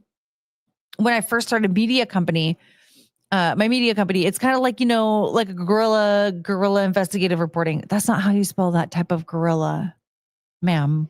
Court reporter. That's okay. Guerrilla investigative reporting.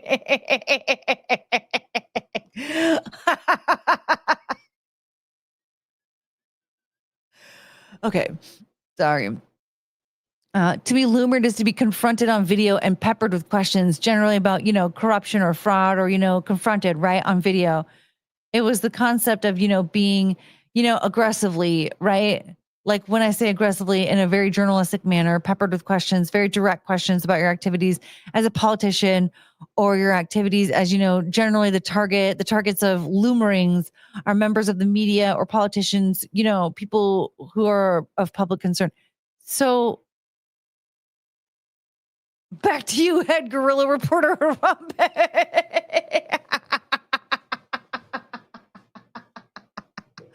Unless she's racist.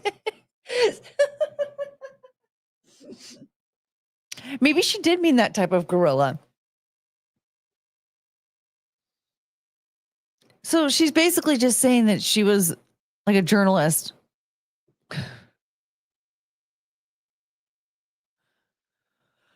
Okay. People are of public concern. So just so I don't think I need to take the time to show you because I think you were talking about the same thing, but I've seen a video of you, for example, following Governor DeSantis. I think it's actually the interlude you just referred to in which you have your phone up and you're asking questions and someone is filming you asking the questions as someone, asking the question as someone. Is this correct? Yeah, but that's different reference. The one that was during Iowa, that was almost a year after the initial one, but that was a different encounter. I didn't encounter the governor like on a video in March when I first got invited to Mar-a-Lago. What is it? I thought we were supposed to be giving examples of what getting loomered was. What does this have to do with anything? Is she retarded or am I? That was just me standing outside of his book signing in Leesburg, Florida. I wasn't even in front of the governor. I was just in the parking lot of the Books A Million in Leesburg. And, it was me and several elderly Trump supporters who showed up and they called the cops. But yes, that would be an example of loomering. Oh, my God.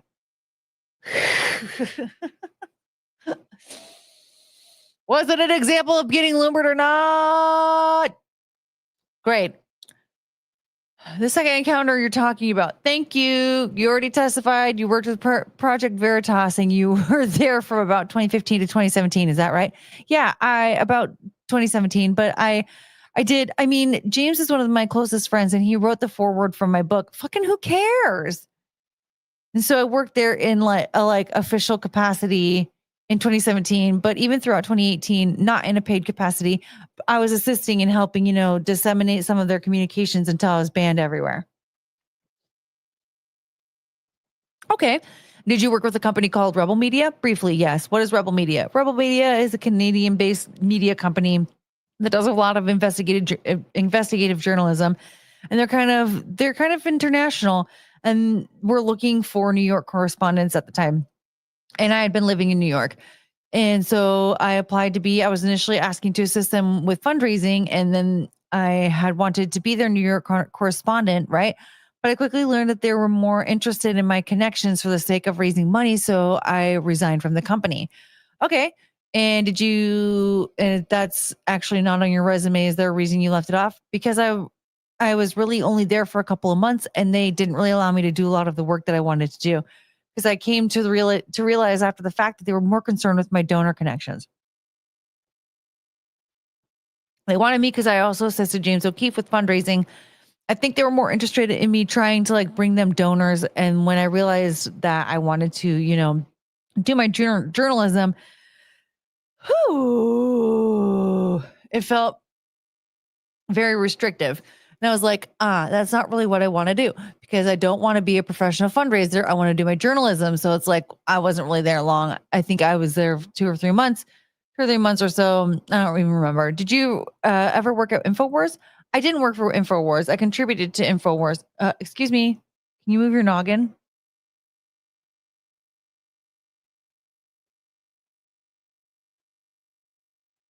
Ma'am, I'm trying to read. Hello. You're kind of in the way.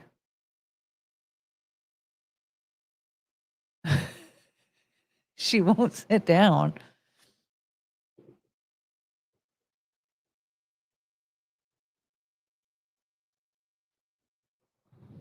Show them your face. I'm trying to read right there.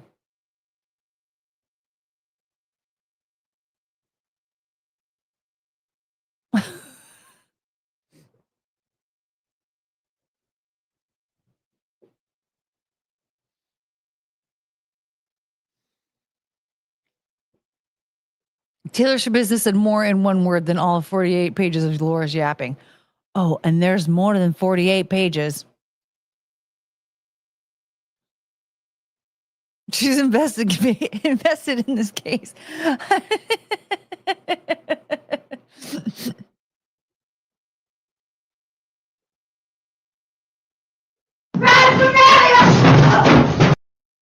Okay. I contributed to InfoWars. I was invited on InfoWars several times by Alex Jones, but I never had a contract with InfoWars. But I have accepted money. I've accepted money in the past from InfoWars, I will say, even though I wasn't employed by them. Because they used to do these like video contests where if you had like really good footage or, you had covered a story, they would pay for the footage, right? I don't think they do that as much anymore. But back in the day, like, well, they're bankrupt. What?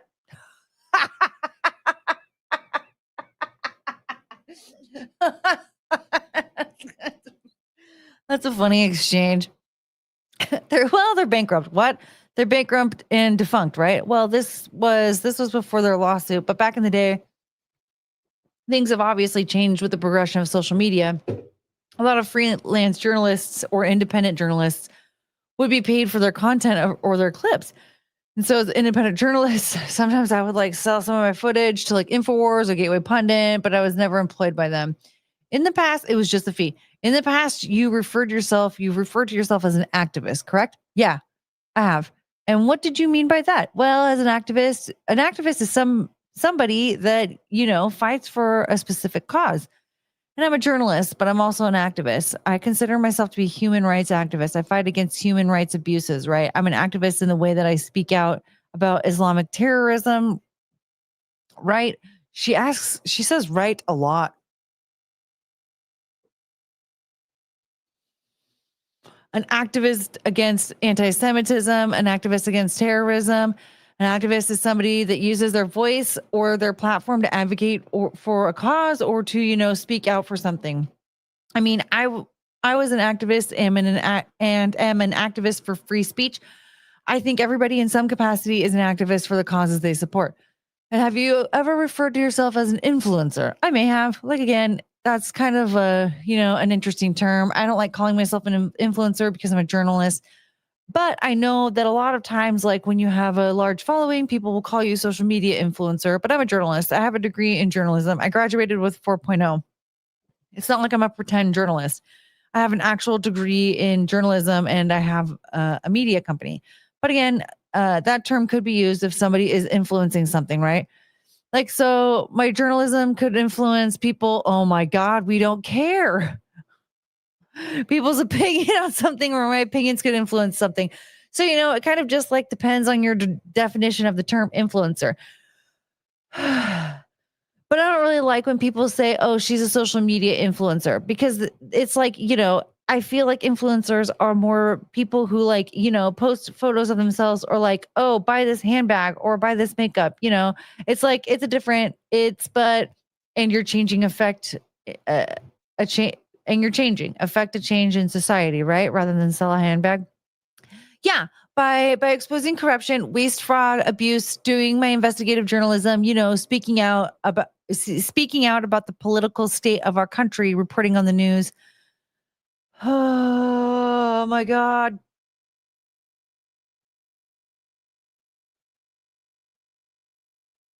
Here we go. That's a lot better. Sorry, guys. I'm glad this is written down. If I had to listen to her talk, I would test my neck strength for the ceiling fan.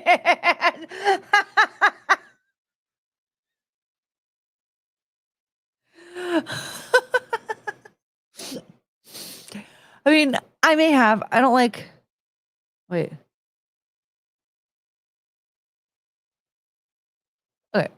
Our country reporting on the news. I mean, I may have. I don't like I said, I don't like using the term influencer. I may have used the term in the past to describe myself, but generally, like if anyone ever calls me an influencer, I try to say, oh, I'm like, I don't really like that term, right? Oh my God, like, right? Yeah, like, but I'm not going to really fight people on it because I don't think a lot of people are trying to be malicious when they say it. I think that it's just such a, widespread term that it's just a term used to describe people that have large followings. Do you have a career goal? Yeah. What is it? Why do you care? I really wanted to work for President Trump, and I wanted to work in the White House, and I wanted to work in the White House doing communications or, being like a vetting director. I wanted to work in the office of PPO. It's always been a goal and a dream of mine to work in a presidential administration and to work in the White House. I have a lot of goals, and I've always had a lot of goals. I've unfortunately been subjected to a lot of censorship and targeting by social media companies over the last several years of my life because of my political views. And that has stunted a lot of my aspirations, just like I believe this defamation has stunted my goals and my aspirations. Because, when you accuse somebody of something like sleeping with the president, it kind of makes you radioactive, even if people know that it's fake. Is it the case that there was an article published on CNN, perhaps it was last week or a couple of days ago. Who knows what the date is? Who knows what the date it is? What? Anybody? Anyway, maybe it was a month ago, saying that you had wanted a White House press credential. You're interviewed in the article. I wondered if that is accurate, that you wanted a White House press credential. Wow. That was a question asked by a lawyer, folks. The lawyer says, a college-educated lawyer said, is it the case that there was an article published on CNN, perhaps it was last week or a couple of days ago, who knows what the date it is? Anyway, maybe it was a month ago, saying that you had wanted a White House press credential. You're interviewed in the article. I wondered if that is accurate, that you wanted a White House press credential.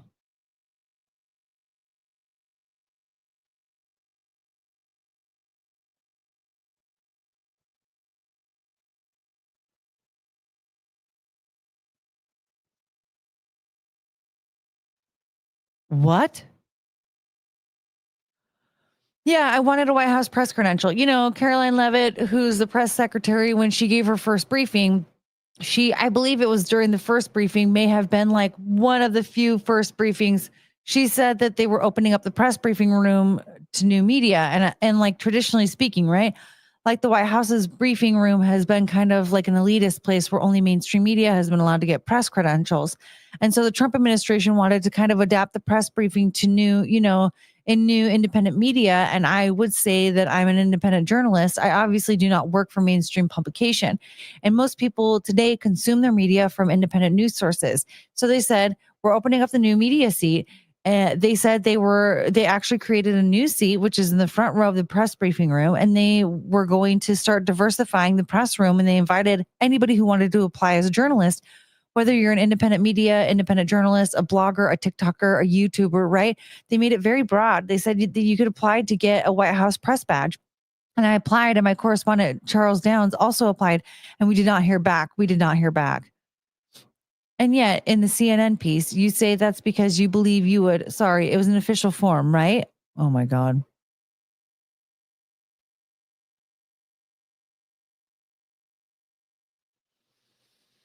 And so, like, when you ask for a lot of these communications, what you have to wait. Okay. And yet in the CNN piece, you say that's because you believe you would, it was an official form, right? And so, like, when you ask for a lot of these communications, what you have to understand is that they do a lot of these things through forms, right? So when you're asking on the campaign to get credentials, like for my staff, right? It's a link that they make available to the public, and they disable the links, and then you fill out the form, and then you get either like a QR code that's sent to you that says that this is your QR code. When you get through the security, it's not really like a communication, right? So you had said, you told CNN, and I'll quote it. You had said that I do think there's, and can I show it to you? I can show it to you, but I'm just, for the purposes of time. That's fine. You can read it. It's fine. I do think there's a fear that I may ask questions about the loyalties of the people in the White House, Loomer told CNN, and they fear me having a national and global microphone to ask those questions. Does that sound correct to you? Yeah, I would say that there is an element of professional jealousy, and I'm sure that I'm sure that's, part of the aspect. I obviously break a lot of stories. And I think there's a jealousy and an animosity, not just in media, but also just in the culture and politics in general, where sometimes people, maybe they're jealous of my, when I say my relationship with Trump, the fact that, I wasn't born into a wealthy family. I wasn't born rich. I'm not rich. I really worked hard as a young woman to have the kind of access that I had and to build my media company despite the adversity. I fear her having a global microphone.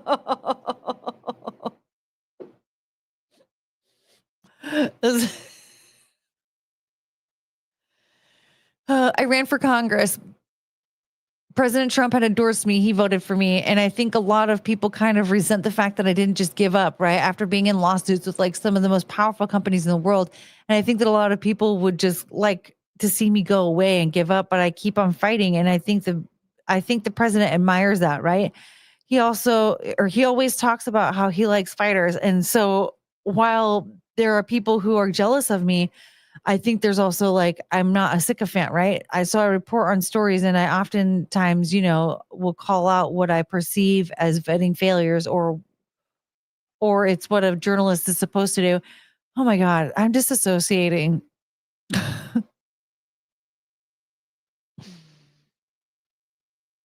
I mean, I'm not a propagandist or a mouthpiece. You're supposed to report the truth. And sometimes that involves being a bit critical. You think some of the people are a little jealous of your success in terms of, yeah, I do. I think that they're jealous of the fact that President Trump likes me, like genuinely likes me as a person. And he said it multiple times at rallies.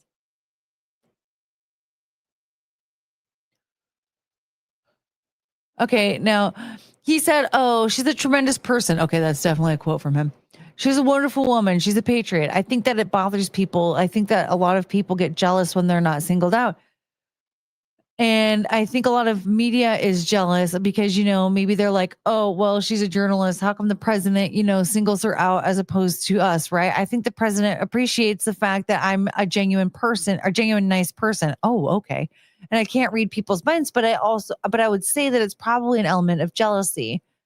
Okay, Miss Bolger asks, okay, now I need to use the bathroom. So, and then Laura's lawyer says, we've been going about an hour and a half. Yeah, let's take a break. Da da da da.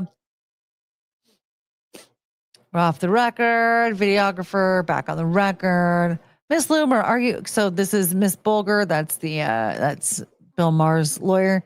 Miss Loomer, are you married? No. Do you have children? No. Do you currently have a romantic partner? Yeah, I have a boyfriend.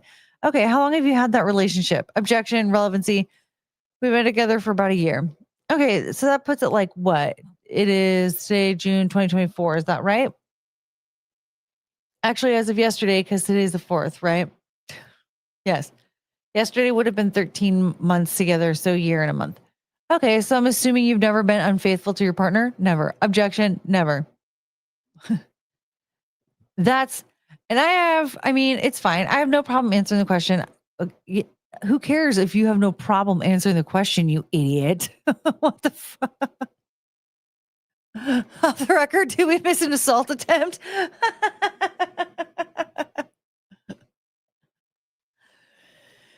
Okay.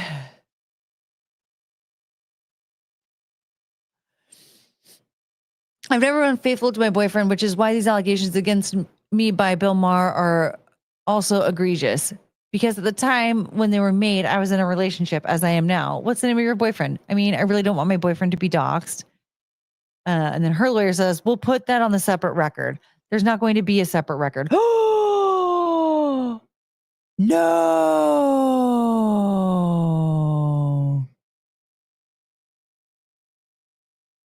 They literally established in the beginning that there was a separate record. Well, then you won't get the testimony. Hi.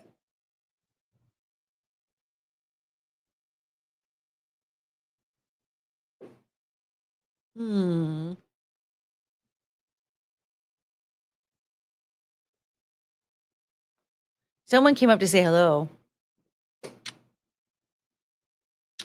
Hi, honey. You're very cute.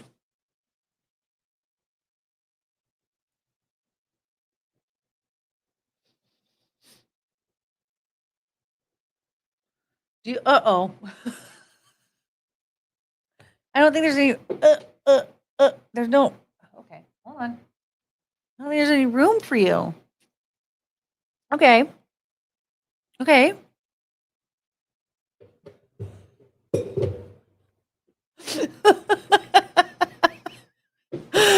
That's perfect, Cricket.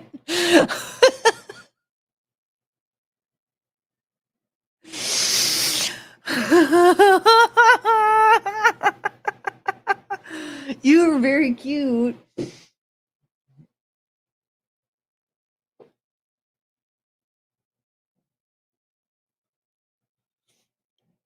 No, it's Cricket's head.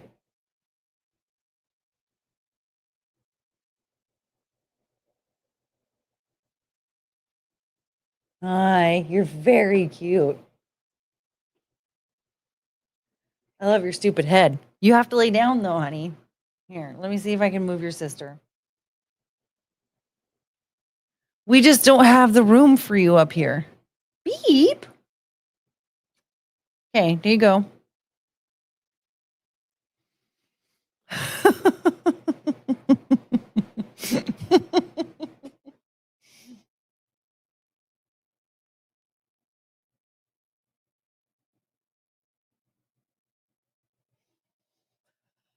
Okay.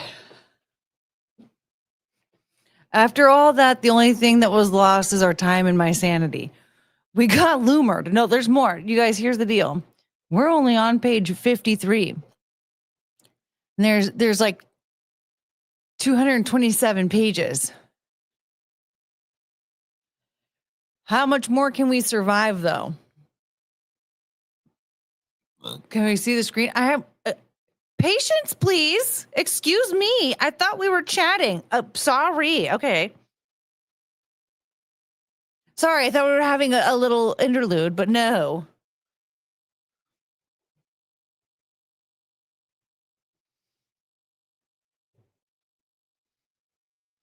Okay, so it says you won't get the testimony. And then she says, we can designate it as confidential and we're not going to use it. Mr. Clayman says, then you won't get, but not on this. You won't get, but not on this record. I want to keep the record separate so you can't gum it up. Mr. Clayman, it's not your deposition. You don't like it? Go to the judge. Woo! Please, interlude. Okay. That's what I thought we wanted. I have two cute dogs here. This is very cute. Well,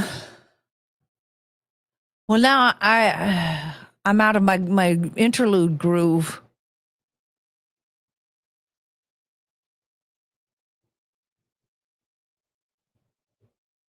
No, don't you dare. Nuh-uh. Whoops. Sorry. Do you want down? No, you need to ask permission. No.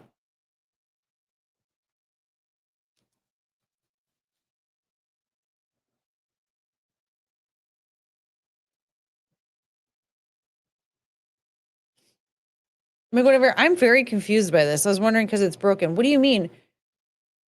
Oh, you asked if I could see my screen. Well, obviously, could you not hear me reading? I thought, I'm so confused. I'm not sure what you thought I was reading from. Hold on a second. I think the dogs need to pee.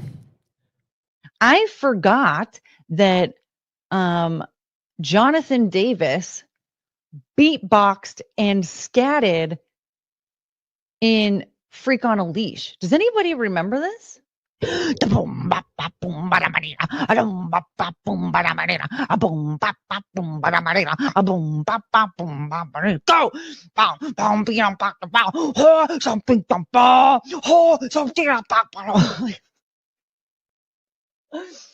That guy became a millionaire from that, by the way. Here I am doing that for free, and homie was getting millions of dollars to do that on stage every night.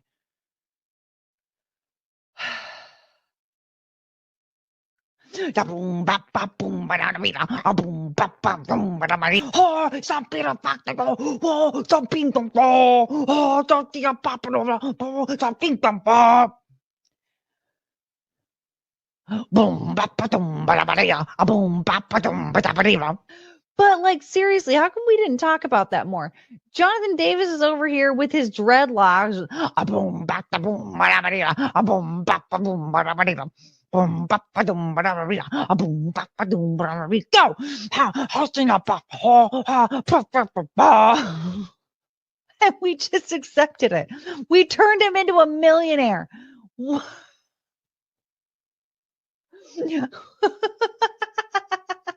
What? We did that. We were like, this is perfect. Thank you, Jonathan Davis. I mean, for crying out loud, nowadays he would have been protested and harassed, I think, for the cultural appropriation. Corn Prodigy mashup, please. Go!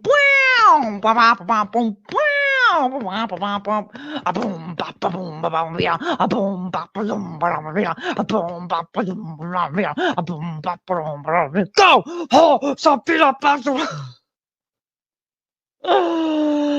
oh man. Subscribe for more of that. Yeah. I forgot that Jonathan Davis beatboxed and scatted in Freak on a Leash. Does anybody remember this? I grabbed a piece of pizza, and let me tell you,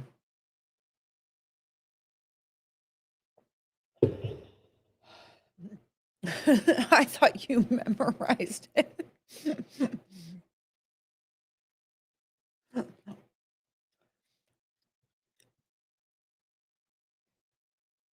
I wonder if you could see your screen, both of it. Well, yeah, but I could see the screen because I was reading. I was reading from the screen. I misread your first comment, but I can see the screen. That's why how I was reading from it.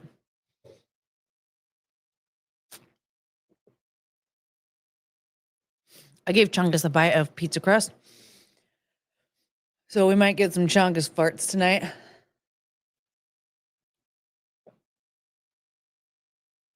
We'll see.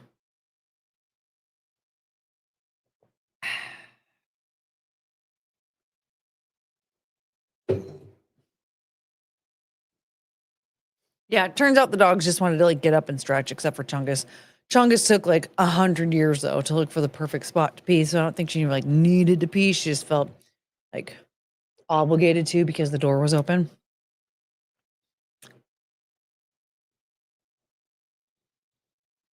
Not annoying at all. But they just wanted to get up and move. Oh, I want to move it, move it.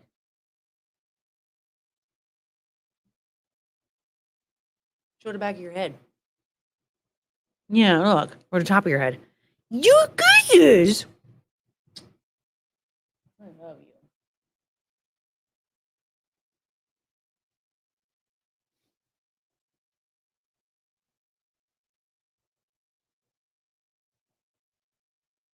Ugh.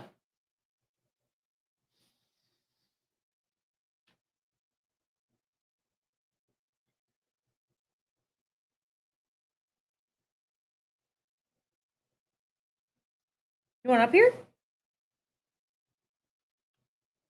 I'm getting you your baby carrier. Want in?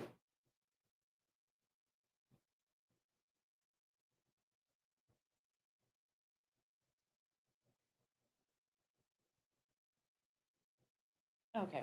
She doesn't want the baby carrier. Rude. Hi. Hi, my little angel. My poor baby. Come here. Oh, honey. Mm.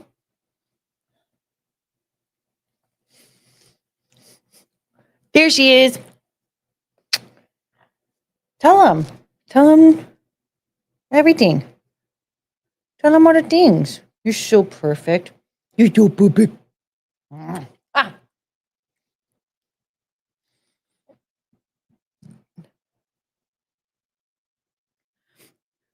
Are you one of those women that takes your dogs to the park in a stroller? Fucking no. Have you seen how horribly behaved they are? I can't take them anywhere. Hello? Yeah.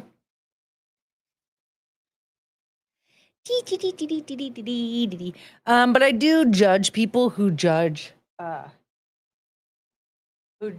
I judge the people who judge people for pushing their dogs in a stroller.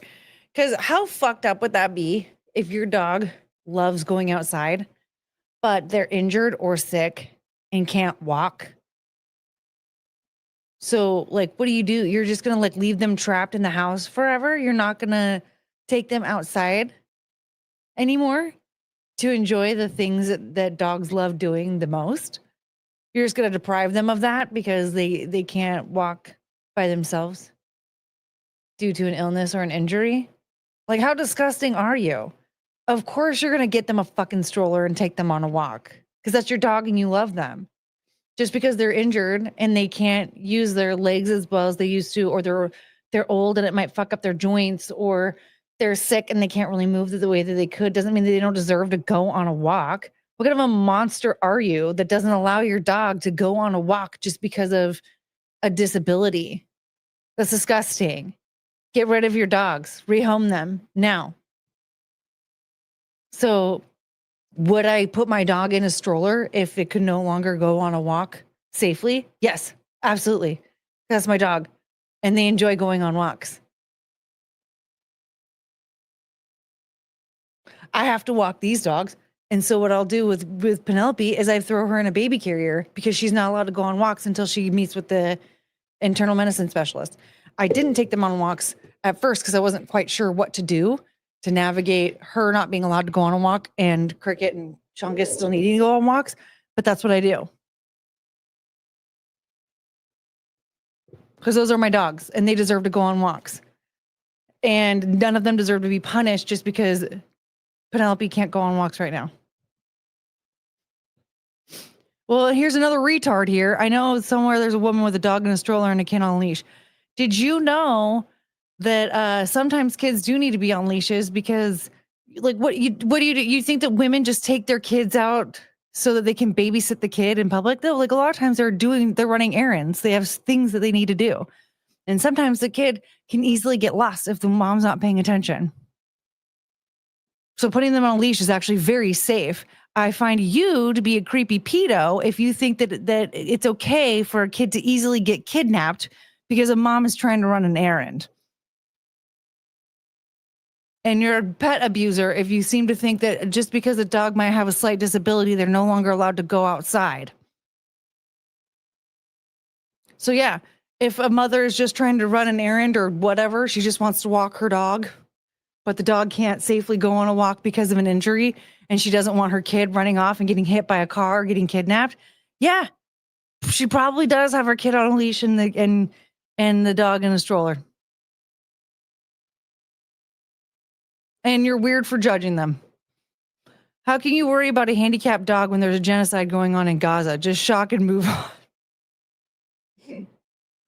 I'm a lot more worried about a handicapped dog than a person who thinks that I deserve to be stoned to death for showing a little bit of shoulder. I know.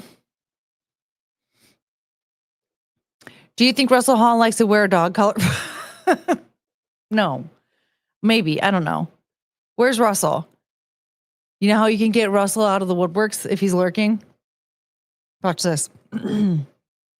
Russell Hall is Canadian. Let's see. See if he's around. Hi, honey.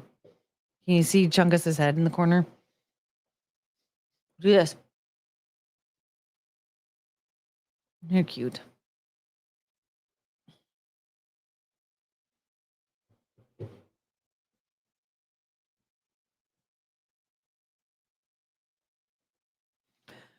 You want to make a call? Ring.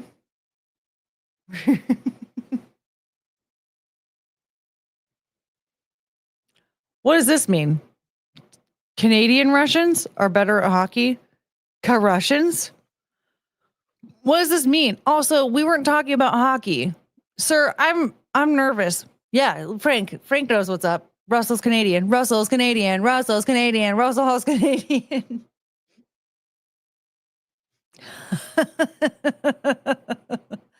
What does this mean? What does that mean?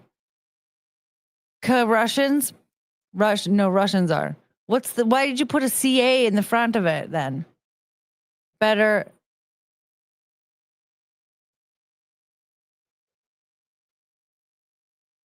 Russell Hall's Canadian? Spread the word. Caucasaurus Rex. Here's the thing. Your profile picture. Did Laura put the cheddar puff in her mouth? What? Is that Donald Trump's dong? I love you, Penelope. Confusion tactic. Yeah. What the hell is wrong with you? All right. Should we get back to it?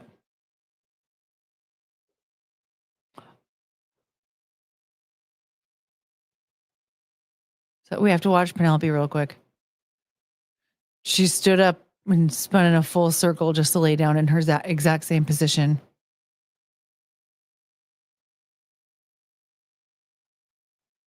What an incredible creature. I can't believe I get to live with her. Look at her spot on her head. Oh, she's so perfect. I love her so much. Do you guys want this document to take home with you to read? I can link it if you'd like. Okay. Okay, you don't like it, go to the judge. You don't like it, go to the judge. I get a lot of death threats, and I've been swatted multiple times, and people have threatened to kill me and my family has also been harassed, sent threats in the mail. So I'm going to remind you that the pending question was, what's the name of your boyfriend? I understand, but let me be clear. I don't want my boyfriend to be doxxed. Just don't say anything. Just don't answer. Say, I'm not answering that. Who cares? Let me be clear what the position is. I'm not asking for you not to have it on the record. What I'm saying is, if you want that kind of information, we just have the court reporter break it out. That's all. So it's not part of this, because this part, I'm happy to answer your questions about my relationship. I just don't want my boyfriend to be physically attacked by some crazy lunatic. Yeah. Here's the reason. Please stop making speeches. I understand your position. I'm a lawyer. I think your position is ridiculous and designed to gum up a deposition for no reason other than arbitrarily deciding that somehow, no, you don't. You get to control what I say. That's what bothers me about it. Can any of us read here? I don't know.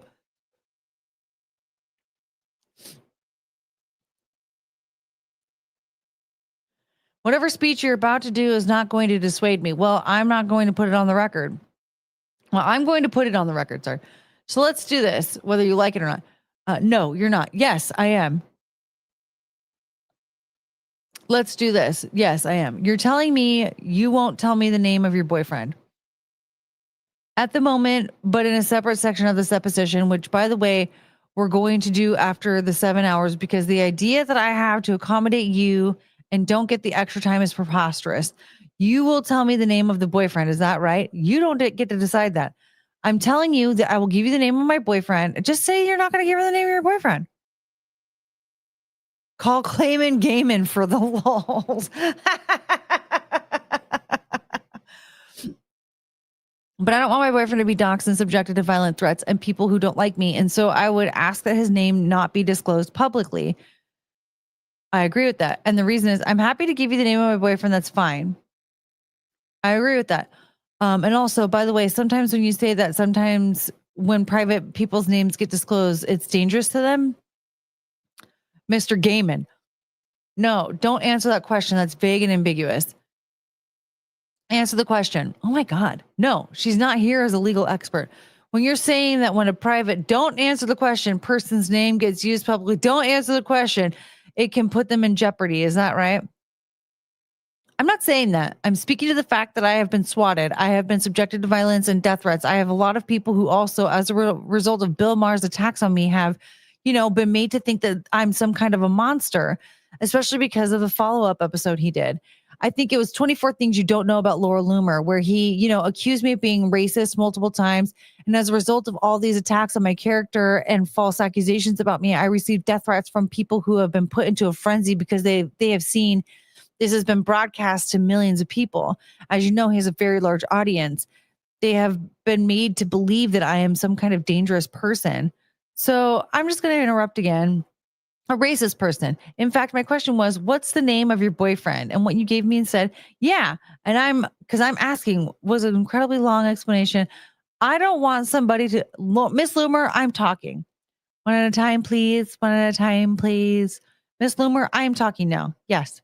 My question was, what's the name of your boyfriend? And you gave me a speech that's not appropriate and it wastes time because there has to be protection.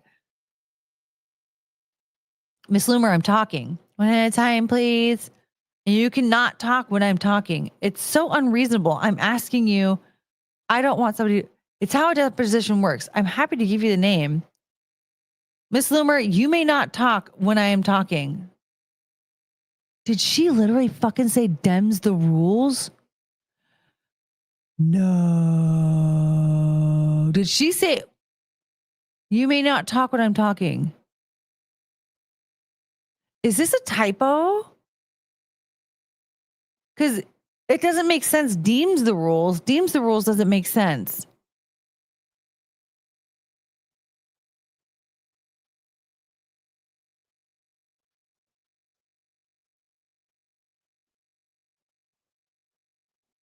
Why do we need to know the name? Did he bang Trump too? Yeah, don't answer the question. Don't answer the question. Don't answer the question. Don't answer the question.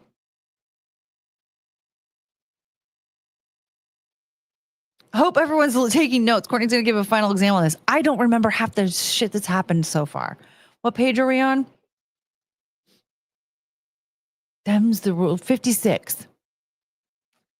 I understand, but I'm asking something very reasonable.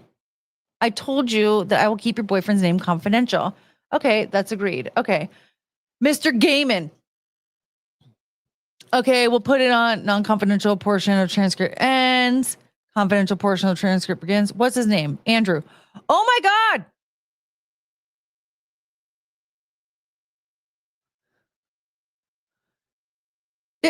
This is supposed to be the confidential part?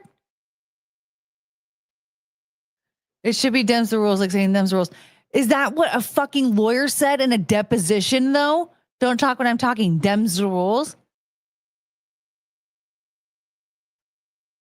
That a lawyer shouldn't be saying that in a deposition. That's so unprofessional. These lawyers are very unprofessional. Holy shit. All they have to do is watch just one day of the Depp v. Heard trial, and they'll get a lesson in professionalism. Now, that's not very confidential, is it? No!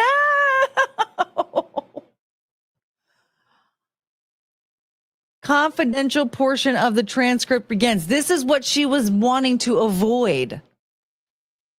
Is that there's confidential transcript that is sealed. The lawyer's going to break no cap on a stack for real, for real.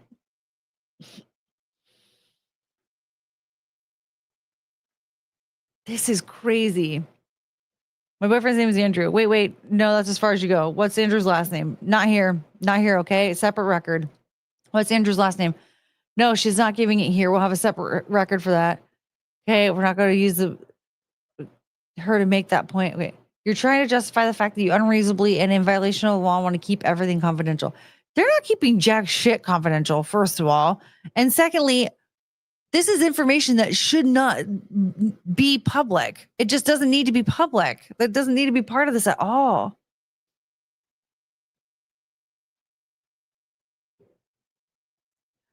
Let me finish. 99% happy to think. Don't talk over me. Please sound reasonable. 99% of what we're testifying to. You went down from 100.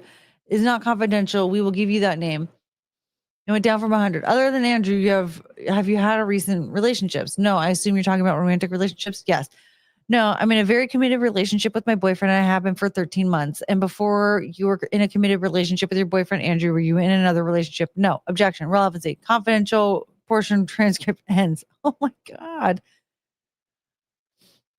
Okay. Is this your first one? No. How many other romantic relationships have you had? I don't know. I mean, not relevancy, harassment, not many. I mean, I'm very busy. I don't really have time to date. And I wasn't even trying to date during the election season. I met my boyfriend unexpectedly. But I went into the election season saying that I wasn't going to have a boyfriend because, quite frankly, I don't really have time to date. And I wasn't soliciting a romantic partner. When I met my boyfriend, I just, like the guy. You never know when you're going to meet your boyfriend or, future spouse. So I was really against being in a relationship because I'm very busy. But I had the fortune of meeting somebody that was very understanding of my schedule and not demanding, and just happened that way. Non-confidential portion of the transcript ends. Confidential. Oh my God. You testified that you've not been unfaithful to Andrew. I assume you would say that you think you said, I'm sorry if I'm repeating it, that you also never been unfaithful to anybody else? Never.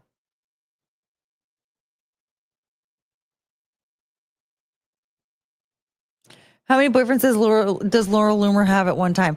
Who knows? This is getting really confusing.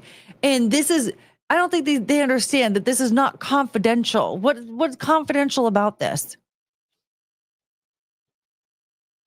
In fact, you think it's defamatory to say that someone commits adultery, right? Well, in my case, Bill Maher has no understanding of my personal life. He was reckless with regard to the fact that I, have a boyfriend. He has no evidence that I had sex with President Trump. It's just outrageous. And so it relates to my situation. Yes, it's defamatory. Well, I'm not married. I have reported on political affairs, like actual political affairs with documented evidence, but there's no evidence in this case. And I've never slept with a married man. I've never had sexual relations with President Trump, and I've never been unfaithful to my boyfriend. But you actually brought this lawsuit saying that the word accusing someone of adultery is itself defamatory per se, defamatory by itself, just calling someone. Well, you have to be, wait. I'm going to answer. I'm going to ask my question. Everybody, let me finish my question. Just stop. Okay. I will make an objection. You brought this lawsuit saying that simply calling someone an adulterer is defamatory on its face, right? I object. That's not what has been pled. No, but you don't get to testify. You get to object. And he's objecting.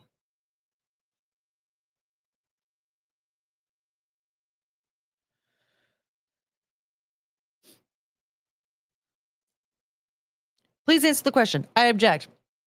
That mischaracterizes Ms. Bulger. Good. Objected. The lawsuit, you've objected. All right. What's your answer, Ms. Loomer? I don't understand. If he's objecting, is it different in a deposition? Okay, so she gets to repeat herself for the 9 millionth time. I brought this defamation lawsuit because Bill Maher and HBO, against Bill Maher and HBO because he falsely accused me of fucking, which is another term of having sex with, President Trump. And I've never fucked or had sex with or had any romantic involvement with President Trump or any married man for that matter. And you think it's defamatory to say that someone has a relationship outside of their marriage, right? It's defamatory for Bill Maher to accuse me of having sex with President Trump. President Trump has had a lot of adulterous affairs, hasn't he? Objection. Bill Maher defamed me when he accused me of having sex with President Trump. So that's not responsive to my question. My question was, President Trump has had adulterous affairs, hasn't he? There's no foundation for that. I'm not here to speak under oath for President Trump. I'm speaking about myself and the fact that I've never been unfaithful to my boyfriend. I've never had sex with President Trump. Okay, but I didn't ask you that question, and I was accused of having sex with President Trump. So I'm going to have answer my question. I think this court reporter is drunk, because that's how this is going to work. I'm going to ask my question and you're going to answer them. No, but you don't have to. It's not relevant to the case because it's about Bill Maher falsely accusing me of myself engaging in adultery, which is sleeping with a married man. I've never ever slept with a married man. I've never had sex with or had any kind of romantic involvement with President Trump. And I've never been in the same room alone with President Trump. And I filed the lawsuit because it was broadcasted to millions of people by Bill Maher that he says I had sex with President Trump. Okay, now I'm going to ask you, I'm going to strike all that. What? No. I'm going to remind you that you don't get to strike anything if you keep answering. I answered your question. Every question inappropriately is just going to, it's not inappropriate. Bring you back for a second day of the deposition. It's not inappropriate. So let me ask the question I asked. Are you aware that President Trump was unfaithful to his wife, Ivanka, with Marla Maples? Presumes facts, not in evidence. It has been reported that President Trump has been divorced several times. This has nothing to do with this case at all. Did Loomer and Mar do the Maui Wowie together? Is that why she's upset? Is that he won't admit that they had sex? We're on page 61, everybody. Woo! This Miss Bulger is an idiot. She is a terrible lawyer. This is absolute, dude. Bill Maher, just to let you know, fire your lawyers, sir. This woman is horrible representation for you. She is asking very stupid questions that have nothing to do with anything and are not going to help you in the slightest. I was never present, nor did I ever witness President Trump be unfaithful to any of his wives. And it's your position, as you sit here, that you should never report that someone does something sexually unless you're personally aware of it, right? Objection. Misstates testimony. I'm answering questions. I'm answering questions about the defamation committed against me. And I answered your question about President Trump. And I've never witnessed President Trump be unfaithful to his wife, Melania Trump. And I've never had sex with President Trump. And as you sit here as an investigative journalist who so holds herself out as reporting the truth, is it your position that you should never report on someone's sexual behavior without facts that substantiate your reporting? Yeah. Objection, irrelevant. It's my position that I never had sex with President Trump. It's my position that Bill Maher defamed me when he broadcasted twice to an audience on September 13th, 2024 and September 20th, 2024, that I had sex with President Trump, and that President Trump was not sleeping with his wife, Melania, and that I was a groupie and that I was having an affair with the president. I'm here today to answer questions about defamation committed by Bill Maher. Okay, so I'm going to move to strike that answer as non-responsive because it was. I'm going to ask you the same question I asked you again. Harassment, it's not related to this lawsuit. She responded, it's a question. There's no pending question, Larry. You can't accuse me of harassing when there's no pending question. The record speaks for itself. Okay. The question is it your position sitting here as an investigative journalist that you should not report on the sexual behavior of someone unless you have hard facts that support the description of the conduct that you're reporting on? Well, yeah. As you sit here as an investigative gorilla.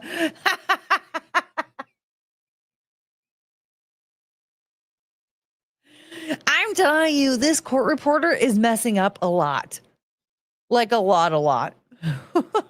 Gorilla. She spelled it that way.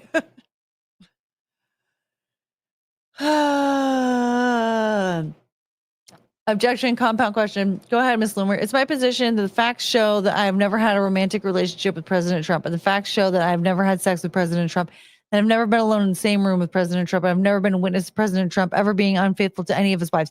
I've never had witnessed with my own eyes, and I've never had sex with President Trump. So I'm going to, again, move to strike the answer as non-responsive. Woo! You know what? To answer my question, stop badgering her, which my question is, make our day. Wow.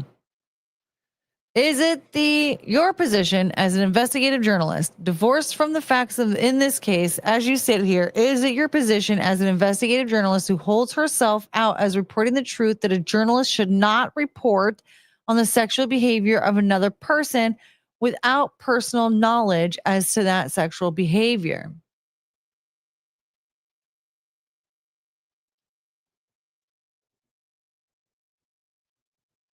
Do it again. You're so cute. Hi. She was making a bed. It was really cute. We're only on 100. What are you talking about? We're on page 63.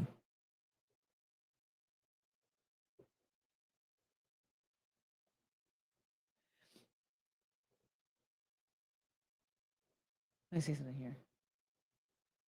No, I don't want to download it. I want to share. Which page? Hi, you're so pretty. You're so pretty. You're such a pretty girl. I should have done this earlier, but here. Okay, hold on. Thank you, but just hold on a second. Stop. Okay.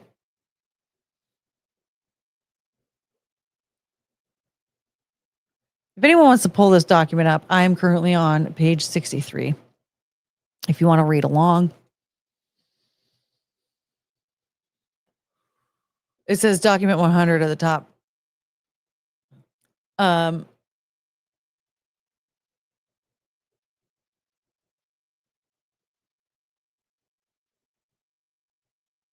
They all say document 100.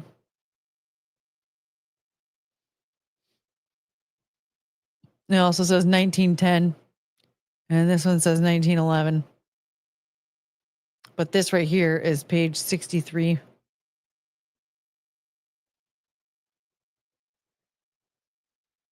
Okay. That's 5 questions. Compound question. You can answer it. Objection as to form. Irrelevancy. Great. Ms. Lower, please answer the question. It is my position that my reputation as an investigative journalist has been damaged by Bill Maher's false accusations that I had sex with President Trump. And he has no evidence whatsoever that I had sex with President Trump. And I'm here today to answer questions about whether or not I had sex with President Trump, because that's why I filed this lawsuit, because I've been smeared as a whore, as a groupie, as a bimbo. I'm just going to say you're kind of a bimbo, whether or not this rumor was spread. That's why I'm not working in the White House right now because of Bill Maher's false accusations against me, in which he stated that I had an affair with President Trump. Is there a reason you're scared to answer my question? Objection. I'm not scared to answer your question. That's harassment. I'm just going to give fodder to any idea or insinuation that I have ever been unfaithful to my boyfriend, or that I use my sexuality, or have, used my, my looks or my body to advance my career. Is the reason you won't answer my question because you frequently report on people's sexual behavior without any basis? Objection. You don't want to be caught? Objection. Compound question. Irrelevant. You know what? I take offense to this. You're a woman, okay? You're beating up on a woman who was falsely accused of adultery. Just answer my question, Miss Loomer, okay? This is despicable conduct. Sure. Answer the question, Miss Loomer. I filed this lawsuit because Bill Maher falsely accused me of what he said was fucking President Trump, and he has no evidence that I'm having sex with President Trump. And I answered the question. There's nothing. I'm going to ask you to mark Exhibit 3 a tweet. Nothing else. There's nothing else. That we're done, Miss Loomer, with the speech. Okay. We're going to mark as Exhibit 3. I'm answering your question. You just don't want it. You're going to mark. All right. You're going to mark as Exhibit 3 a tweet of yours from July 26, 2023. Oh, shoot. I have that. Okay. Miss Loomer, do you recognize this tweet? Yes. Okay. Could you read it to me? Another note from President Trump tonight. I love him so much. He fights for us, so we fight for him. Trump 2024, forever Trumper. Great. There's an image there of, I guess it's a tweet from you that the president has written a note on. Is that correct? Yeah, it's a tweet. And the president doesn't email, and the president doesn't really do any. Oh my God, we don't care. So he's known for printing out tweets that are presented to him from his staff, and he generally writes, his notes in Sharpies. That's how he communicates for the most part. And then staff send it over, or they will personally mail it to you as well. So oftentimes you'll get literal manila envelopes in the mail with your printed tweets with notes from the president. So yeah, he wrote, Laura, this is amazing. I'm posting on Truth. It's a video of me confronting disgraced former FBI Director James Comey. And you say the words, another note from President Trump. Trump, have you gotten many notes from President Trump? Objection, relevancy. Well, I posted this image, and as I said before, sometimes the staff would either mail notes or convey notes. So the answer to my question is yes, you've gotten other notes from President Trump. Yeah, about reporting. About how many? I don't know. I don't count them. A few. I mean, he has posted my reports on Truth Social. Did you say you've gotten 20 notes? Maybe like 15 or so. I really don't remember. Maybe like 15 or so. When was the last time you got one? Like before the presidential election. Before the presidential election, I believe it was mostly during the primary, and it was mostly like during the primary, which was like July 26, 2023. Okay, I'm going to, sorry. This is, I don't honestly remember the last time. I do though, that it was like really, do you post every time you get a note from him? No, I haven't. I don't post all the notes I received. Do you keep them? I have some of them. Where do you keep them? I have them in a folder, in a box that I had, that it's like a manila envelope. I try not to take them out because it's like historic in my opinion. It's like a box that I have or had. I don't know. They're like manila envelopes. I keep them in original envelopes. They're sent in. Because you think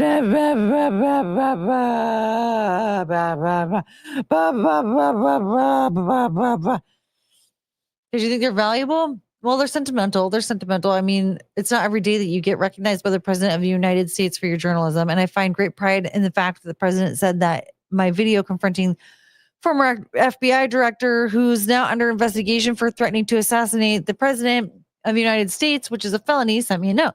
Great. I'm going to ask you to ask the court reporter to mark as exhibit for another tweet of yours, and then it actually contains a video. So we're going to blah, blah, blah, blah, blah, blah, blah.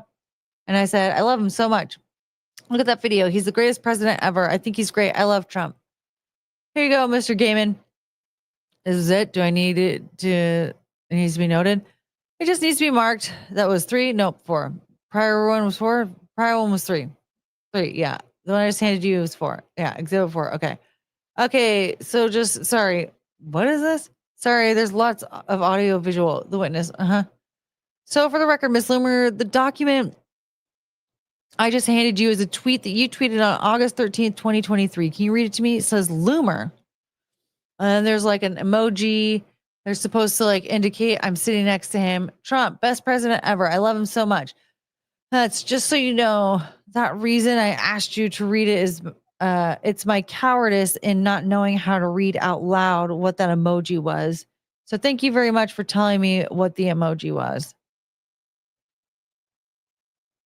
It's like it's supposed to be like I think they're like joining hands where it looks like 2 fists coming together. I think it's like an emoji or they conveyed. There's like, I don't know, like 2 people sitting together. It's just a common emoji that's used online when you're like showing a video of 2 people sitting together, or just like 2 fists that are kind of like going like this together. It's like holding hands, right? I mean, I guess, but it's not like romantic holding hands, just sort of like, oh, you're like united in like a shared cause, right? It's supposed to be like a unity emoji. Okay. And there's a video here, and I'm unified with President Trump. Okay. And there's a video you'll see from the image I handed you. You can see there's a video, correct? Yeah, it's from his golf club. That's from August 13th. I actually had just given a speech to the New York Young Republicans, and I went the next day to Bedminster because they're having I believe it was the LIV golf tournament. And I'd never been. I'm not really into sports at all, but I know that Trump is, and I have some friends, my friend Paul and Gracia, who just got, I'm getting so bored of this.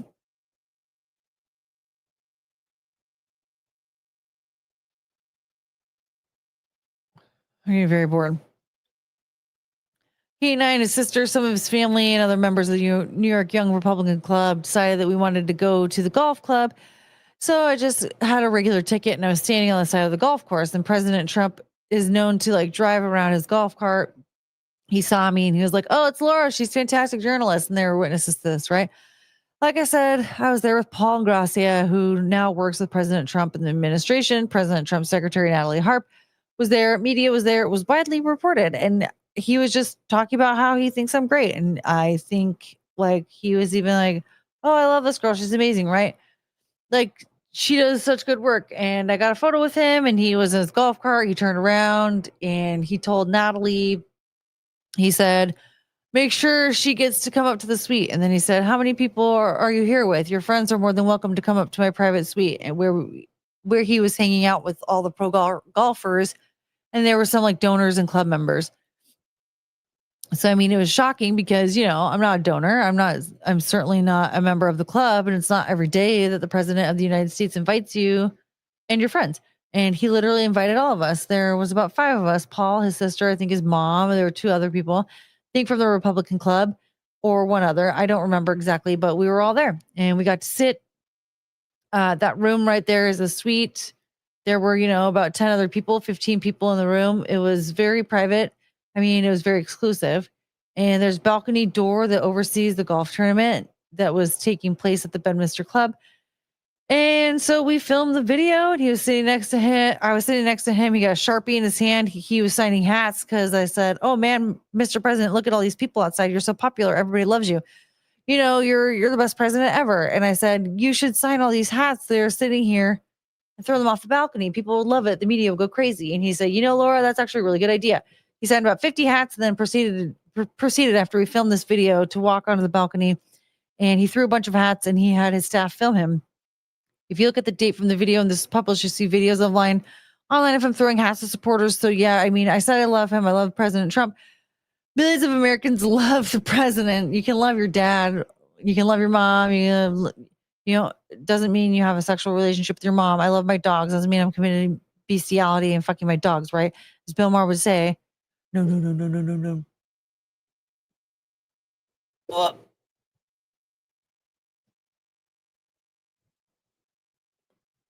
hang on a second.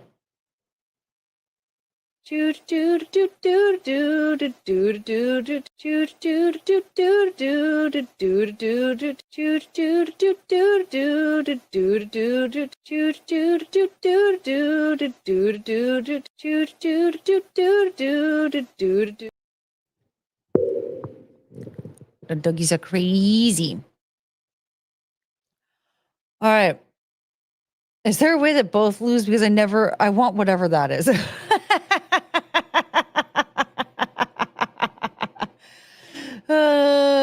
Speaking of loving dogs, mine just ran away. Oh, man. What up, Brad? Have you seen Loomer's video of her aggressively cornering that young guy at a party? Sorry if you talked about it already. I'm late. I have not. We have just been going over this insane deposition. We're on page 68. I'm telling you right now, this is the most insane thing I've ever read. First of all, a lot of run-on sentencing going on. The repetitive nature of this deposition. I moved everything to stand up and immediately sat back down. I should stand back up. I don't know what I'm doing. There's too much repetition going on here.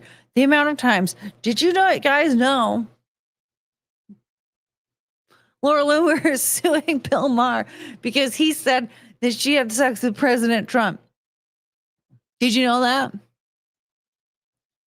She only said it about 57 times so far. You should watch that video. Is it insane? What is it like? I don't understand.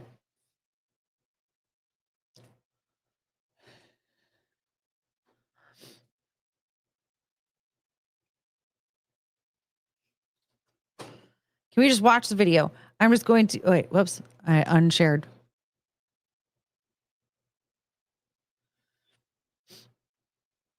Can we just watch the video? I'm just going to, yeah, you can play it. Let's play the video. Okay, then play the video.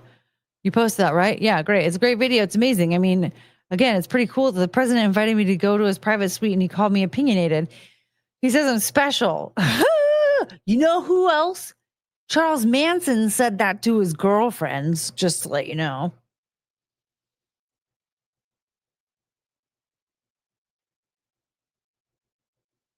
Didn't Mark get sued for calling Trump an orangutan? I hope not. That's actually very, very stupid.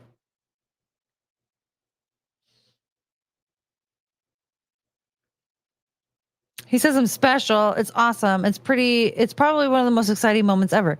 Great. I mean, it's awesome. I meant everything I said in the video. Okay, just as I'm going to ask the court reporter to mark as Exhibit 5, another tweet, which I think is from the same day. What is all of this for?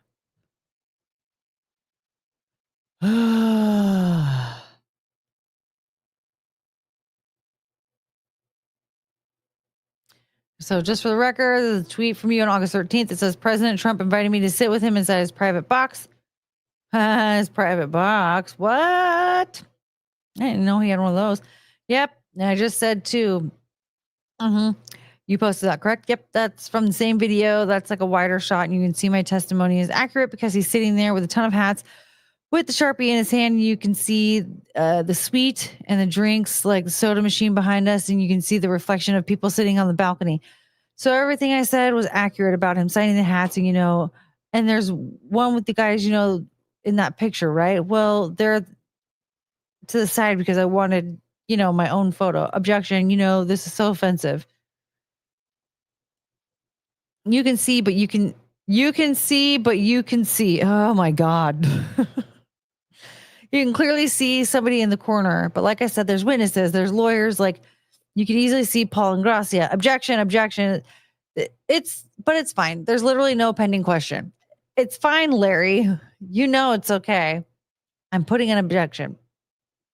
Okay, so how many people here feel like jumping off of a bridge now? Because I'm going to tell you right now, this makes me want to hang myself.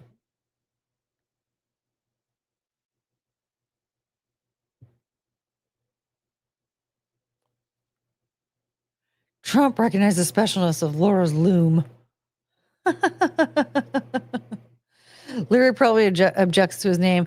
I mean, the thing is, like, I understand that he, like, there's a lot of stuff that he was objecting to before. I don't understand this, though. Like, if you are, I think in depositions, what happens is, like, you still answer the question and then the information later gets removed before discovery and stuff, before the trial, because there's certain information, if there's an objection and then like the judge will look at it and go, oh yeah, this should be removed, then it'll get removed from the record.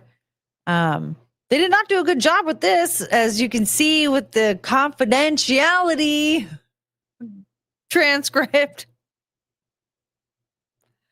It's exhausting, bruv. I might have to tap out and get some shut-eye. Yeah, I'm exhausted too. I think we're on page 70 now, and I think that is enough. I can't believe we made it this far, to be honest. That was a lot. My throat hurts now. Imagine that court reporter having to type 250 pages of inane Laura Loomer babbling. At least 3 must have offed themselves.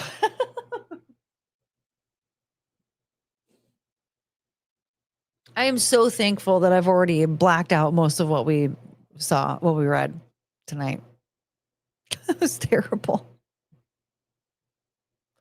And we still haven't gotten to the part where she just randomly decides to say that Lindsey Graham is gay.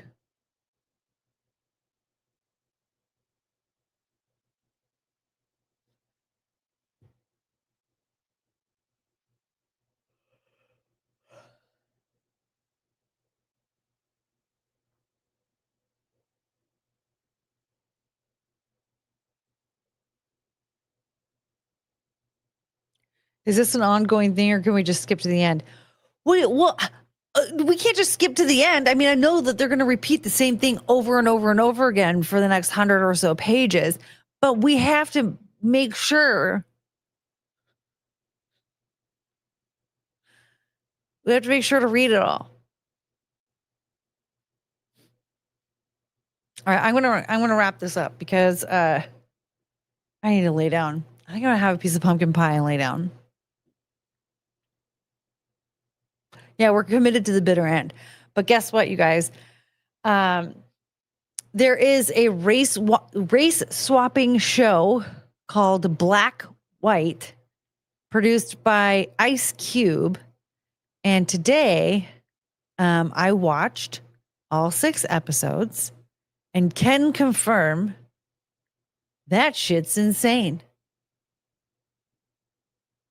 So, if you would like to watch along with me this weekend, then I suggest you become a member so we can all have a fun little watch along together.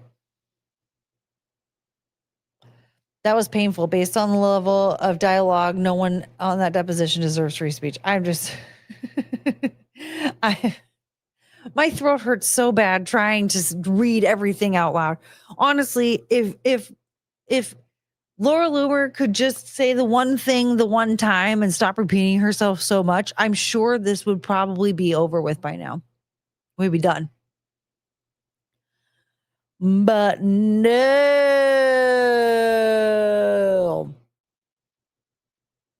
Pages 50 through 59 were all the same. My position is that Bill Maher said that I had sex with Donald Trump and he shouldn't have said that.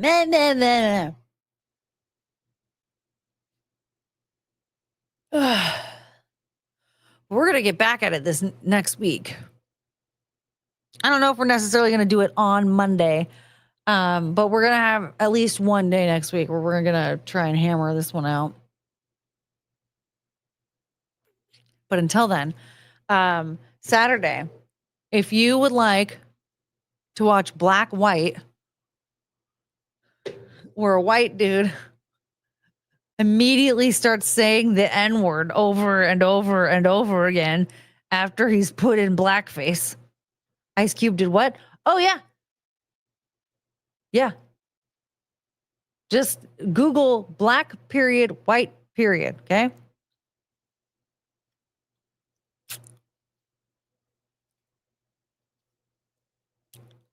Yep. Yeah, and the White family was absolutely insane. The White daughter was probably the only likable person in all of it. Like the black son was what you would imagine. But no, the White family was absolutely insane. The White mom was your typical white liberal lady.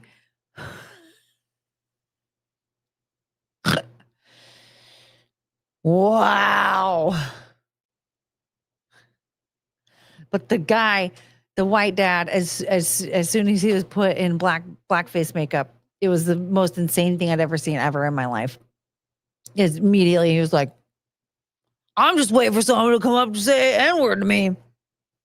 Like to the black people. Like, I get it, they're in white makeup right now, but you know they're still black.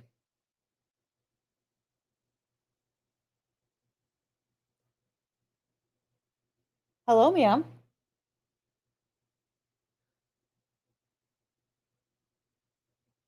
Come here.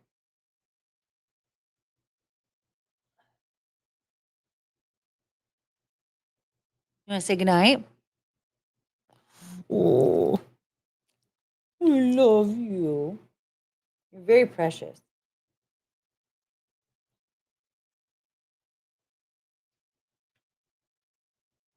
Hello. Oh my God.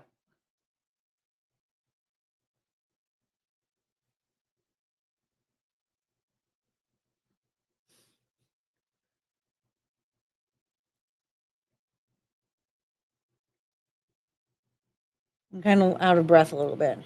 I'm sorry. You're just a chunk. Who's the king of the West Side? Supersonics.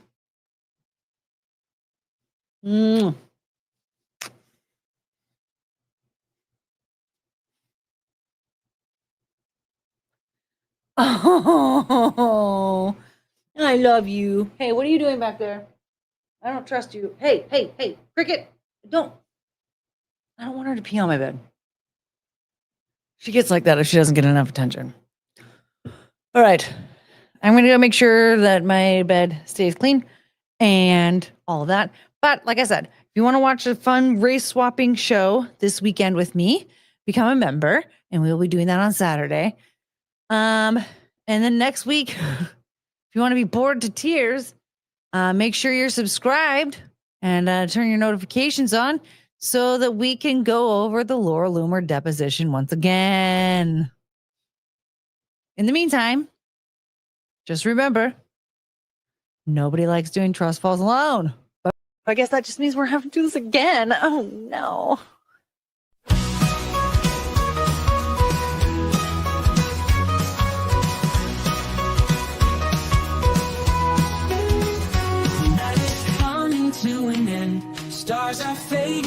to sin. Thank you for this time we spent. Memories shared, hearts well mend. We had such a great time here. Laughter, love, and moments dear. Every smile, every cheer. Now it's time to disappear. Oh, I will miss you till we meet again. Take care, my friend, my heart will stand. Until the day we start anew. Forever hold on nights to you. Walking out into daylight. City's glow turns into night. Hold these moments nice and tight. In my dreams you'll shine so bright. Every goodbye leaves a trace of a night we can't replace. Take care in every space. Till next time we will embrace. Oh, embrace. I will miss you till we meet again. Take care, my friend, my heart will tend. Until the day we start anew. Forever hold on nights to you.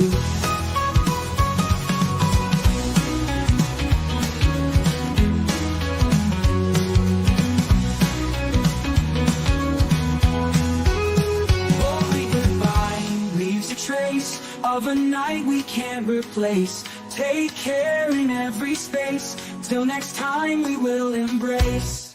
Oh, I will miss you till we meet again. Take care, my friend, my heart will tend. Until the day we start anew.